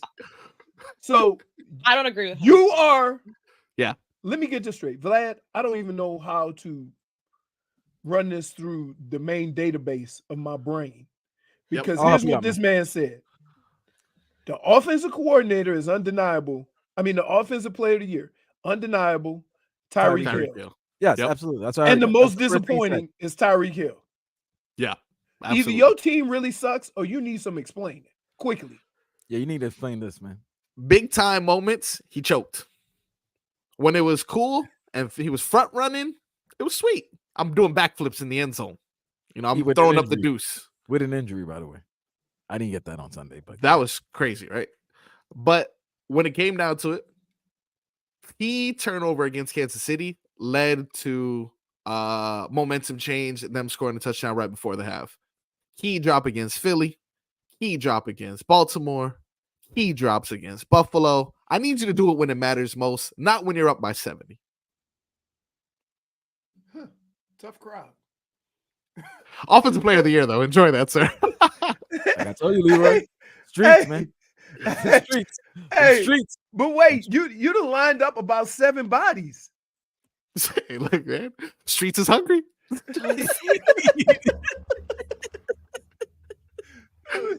When we come back, we have our favorite. You know what? I can't wait for.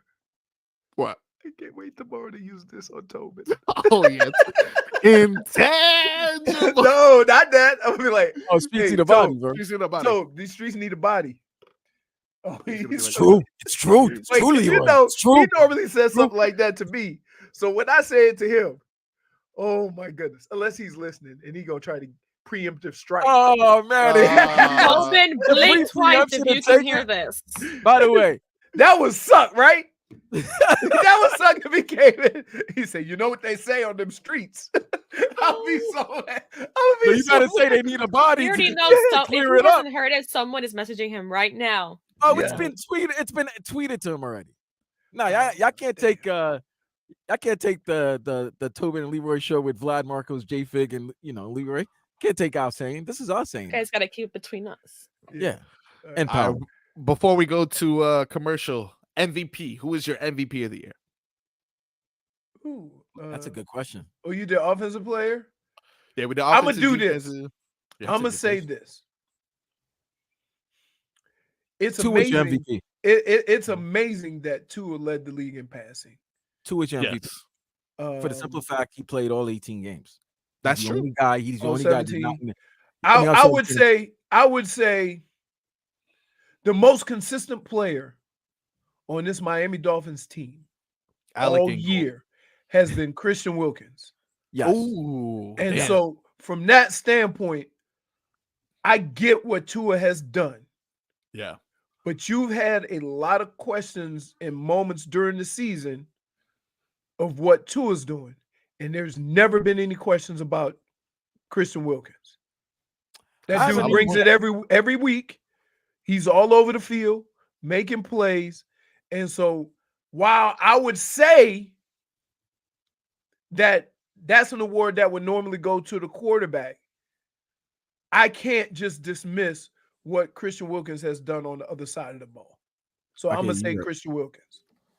I will give it to Tua if we're going by like offensive side and defensive side. But if you're talking about one, I would say I have no argument with Christian Wilkins. I do have another disappointing player. Oh. Death, taxes, and Teron Armstead missing 5 games. It's kind of come on. Sure. Yeah. Yeah, I'm kind of over that. It's so consistent, it's ridiculous. Like I've been saying this ever since Vlad, here's why it can't be disappointing. Here's why it can't be disappointing. When he got here, he came with the stipulation he was going to miss some games. We all knew this. Easily. Right. We all knew this, though. That's true. Most improved is your feelings. Goosies or no Goosies when we return, and always forget the street scene, buddy.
Welcome back to the Tobin and Leroy Show, live on 560 WQAM. While I have you here, I want to tell you guys about the event of the Heat season. It is coming, and we've got your chance for you to go. Heat Life for Udonis Haslam's jersey is being retired, and you can be in the Kaseya Center when it happens. To enter for a chance to win those tickets, text the word retire to 20357. That's retire to 20357, and you could win. Be there when UD's jersey is retired. For more details, go to WQAM.com. Speaking of the Heat, when we practicing? Right? Hey, listen. We got an email recently for those who may not know. JFig, or was it a text? I don't know. It was a text. I got a text message. Oh, we were looped in. Leroy, you're probably not looped into this, seeing as you're a professional athlete, and he's injured, and injured for sure. But all of us peasants who never participated in professional activities were invited for a media-only 3-on-3 basketball tournament at the Kaseya Center. I'm very happy. And can I just be a cheerleader? You could come, cheerleader, and do the newsletter. Do the newsletter. Wait a minute. No, we need one woman on the court at all times. I will be on the court cheerleading. Yeah. No, we need you to actually play. I need to set a pick at least, JFig. Set a pick. Something. So how do women do they do the same thing? No, women can do everything except you can't defend the women. Like you can't jump up and block the lady shot. You got to do you got to be like the center. It also doesn't help that the only woman there is my height next to you monsters. So no, that's good. Look, we'll I was at the last one. The last one they played, I believe that was how long ago was that? 2019. Right? I'm not gonna lie to you. When I got this job back in, I believe around 2019, this was one of the reasons. I was like, I'm trying to play basketball against Will Manso on the Kaseya Center floor. Oh yeah, I wanted to be. I'm not gonna lie to you. You know what I picture? What was that movie with Jennifer Aniston and old boy from who's his dad? His dad was on Friends. Or on Seinfeld. Ben Stiller. Right? When that movie where they were playing. And he put his face all in right on the belly. Yeah. Along came Polly. That's what it was. Yeah. I'll tell you what though. If I were to go out there right now, I got a solid 30 seconds before I need to be subbed out. So I need to hit the treadmill. I need 2 weeks. I need 2 weeks of conditioning. We need conditioning. We need to get in conditioning. Yeah. Starting this weekend, Marcos, you and I. Yeah, for sure. No, I'm about it. So who's gonna be the from last? All right. So the team from last time was myself, Solana, Hollywood, Biff, and Robbie. And Robbie, yes, and Robbie. So we've already improved marginally. Greatly improved. Wait. Yeah. Marginally, that's terrible. Y'all didn't go very far, did you? We won one game, we lost two. Yeah, it sounds about right. Vlad led them in scoring, rebounding, assists, steals. I was the LeBron James of Odyssey. Wait, and I hadn't played in 3 years. Literally, I hadn't played in 3 years, and I was coming with a fractured toe. I was playing with a fractured toe. I mean, look at the rest of the team. Intangible. A lot of intangible. It was all intangibles. Yeah, look, maybe we got a little diversity. I'm JFig. You should see her corner three. She's got a good corner three. I'm telling you, solid. Just give her the ball. Stay out of her way. They call her. I'll shoot for you guys. I just won't run. There you go. We know she's good for the win. Wait, is this full court? No, this is half court. It's 3-on-3. Jesus Christ! All right, know cool. She's good from the wing. All right, well, since it's only half court, I got a good 45 seconds. Yeah, you're giving us 15 more seconds. Dude, but 15 more seconds. I'm gonna be January 30th. Hey, you ready? You ready? Stay at center. Yeah. I quit running when I stopped getting a check for running. Yeah, that's fair. Nobody paid me to run though. People have paid me to stop running. Which is why you'll get this from me. Go team. Yes, that's all we No, need. you can't. Oh my That goodness. is. Can Joe Rose play? Hold yeah, up. Can Joe Rose play basketball? What did Yes. you Hell no. Can he receive? play now? Wait No. a minute. No, Joe Rose can play. He Vlad. can? Oh no, he Vlad. can. Yeah. He can play basketball. At least Vlad. back Pretty in the sure I days. he know could. who sent you. Not now, Vlad. not now, but back in the Somebody days. pointed out that you've been fluffing the numbers. Oh, Wait. have you fluffing the numbers? And, Ooh. let me read. I already know who it has to be. I to don't be. think Vlad scored a single point. Me That's and BS, Hollywood that's scored BS, all the Robbie. points. That's and we BS, got Robbie, to the because I scored the semifinal and first lost. basket for you guys and the only team that we beat was because of me. So BS, Robbie. He said they got to the semifinals and lost. Right, because who led you to victory? We lost the first game and I won the second game. Wait, you won one game and made it to the semifinals? It was this. it's only like it was like tournament. So you play I like 2 like games this. and it's the thing. Come on, Robbie. You think I was letting you play with those flip-flop sandals you were playing with? Wait, Do you think it wait, was? wait. You think it was Is it Robbie? Robbie? Is it? It's definitely not We Robbie. know dude. who it is. It was We know who it Solana. is. You know it was Solana. Hey, where was Steve? How come I Steve don't even know wasn't what on the team? Solana didn't do anything. Solana's pride is on the line for this one. As a You know member what? of the I'm gonna Heat tell you now. why Solana's on the pride. Because Solana was acting like he was the best player on the court until a real player came on and shushed him to the side. He was You trying know to what? Is be that how he got his injury? Now I'm positive it was Solana starting got his Steve. injury from breathing. Based on- Hey, Doc, I blew my ACL. How? Breathing. the AC was blowing too hard. He got an AC joint. All right, let's get to some Goosies or no Goosies. You know the drill. How about this? Why don't Yeah. we go into break because we're late once again? Let me see. And What we'll time. end What do the we do? show Oh. on Goosies No Goosies. All right, you got 3 Goosies when I come back. That's all I'm giving you. All right, 3 Goosies for you 3 people when we Goosies? come back on the Tobin and Leroy show right here on 560 WQAM.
Hey.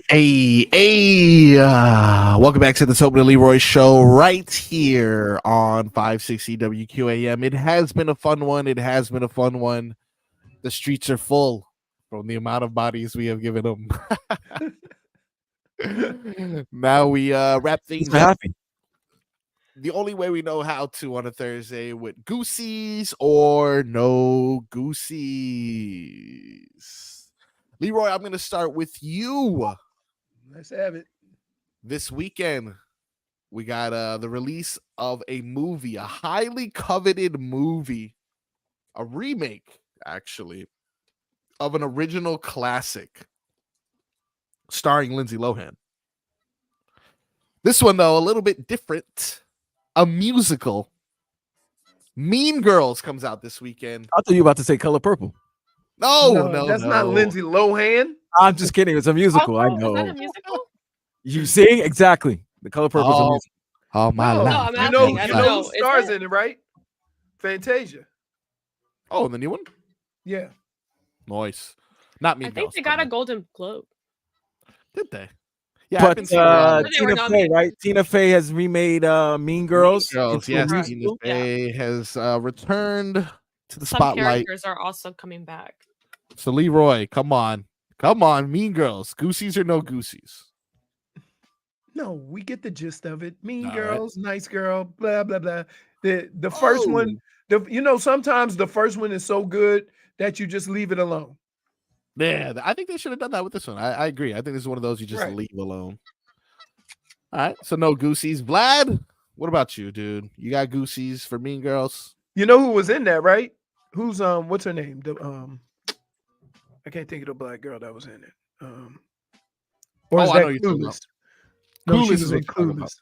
Yeah, Clueless. What you're talking about? Stacey Dash. Stacey Dash. Yeah, the fact that I know both of those movies is almost borderline embarrassing. No, man, it's all right. Got to tap into that inner Leroy. Speaking of inner Leroy, Spirit Leroy, JFig. What do you think about Mean Girls? I don't really have the Goosies for it, but eventually when the hype goes down, I'll probably watch it to see what's the hype. Okay, all right. Switching things over to the realm of sports. The second returns of fan balloting for the NBA All Star Game are in. Among the East front court players, Jimmy Butler ranks 4th and Bam Adebayo ranks 7th. No other Heat players are in the top 10 amongst East guards or front court players in fan voting. Does Jimmy Butler and Bam Adebayo being in the top 10 give you Goosies, Leroy, or no Goosies? Basically, it's only it's only Bam because Jimmy, you got to play a certain amount of games, right?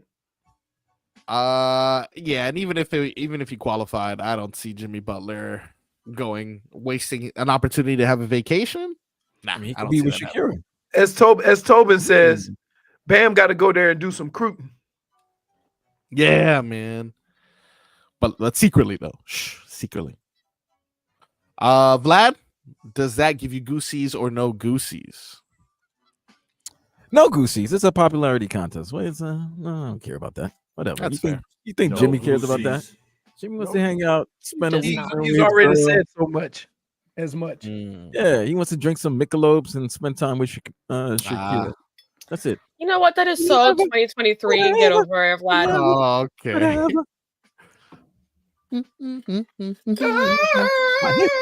Whoa. If I had Goosies, you guys have definitely got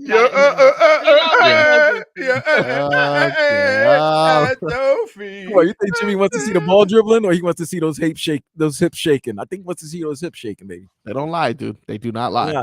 Ball lies. Ball don't lie. Shakira hips don't lie either. Yep. Okay. Next one, Marcos. The next one. Not sure if you guys have heard of this icon, legend. They tried to make her go to rehab. She didn't. Probably should have. Now she's returning in the form of a biopic, Amy Winehouse. Oh. She has a Come on, biopic guys, you didn't coming catch that? to. Yeah, try to make me go to rehab. Come on, man. Come on. I know. Back to Black. I It said hits She can't really go to no, rehab right now. no. No. Yeah, She's at the ultimate rehab. yeah. Damage is done.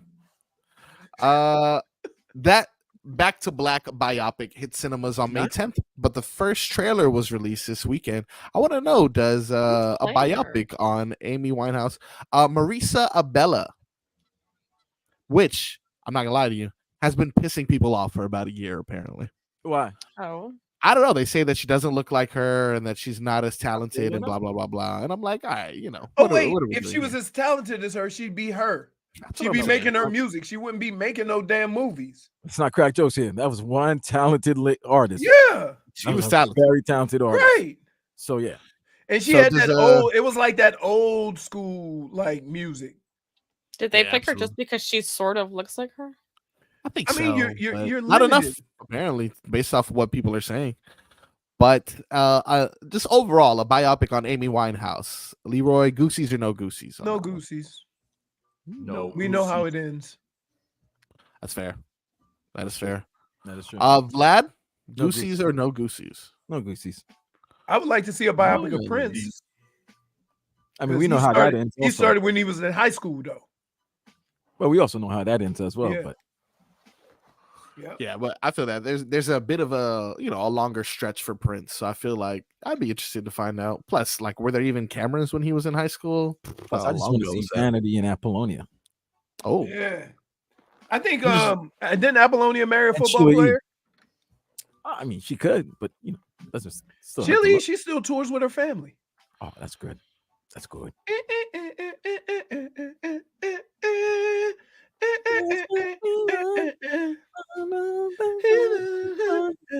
all right, okay, all right. This is not all a right. musical, guys. Hey, Oh, God. the glamorous life she wants to live. A glamorous life without much. JFig, an Amy Winehouse biopic. Goosies or no Goosies? I would be interested in watching it, so I'll say good. Why? Because she wears all black. Because I actually respect and like her. No, I like. I'm I'm talking telling about you, Amy Winehouse. her music was very unique. She had a beautiful voice, very unique. She had an old sultry like 1950s voice, right? Yeah. Yeah, she did have an old school vibe to her. I think that's why everybody appreciated her. Somebody said Prince was my first concert. I believe he Cool. impregnated a stool on the stage. Oh, Here, dude, here's what y'all need to understand about Prince. You guys have lost Vlad. Witcher. He has a couple of speed bumps taller than 5 feet. yeah, he's a little guy. And he got a Yeah, voice and he like, busted out. He busted guys' ass in basketball. and he got Oh, yeah. and he got a voice. He got a voice that is so deep sometimes it makes it sound like he's 8 feet tall. He fed them. How you gonna bust my ass in basketball and feed me pancakes? What kind of nonsense is that? What Really kind nice. of nonsense is that? Game blouses. Stop. How would you like your flat tax? All right, it has been a fun one. Vlad, I appreciate you holding it down in the booth there. Leroy, thank problem, you my for friend. showing up. As Baby consistent as tadpole they come. napping.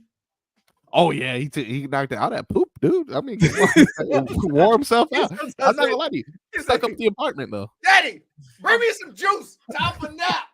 Yeah, he'll probably be waking up any minute now. So I'm gonna get to that. JFig, thank you for joining us as usual, and we'll catch you tomorrow. Tobin should be returning tomorrow, so you know where to find us tomorrow, 10 a.m. right here on 560 WQAM.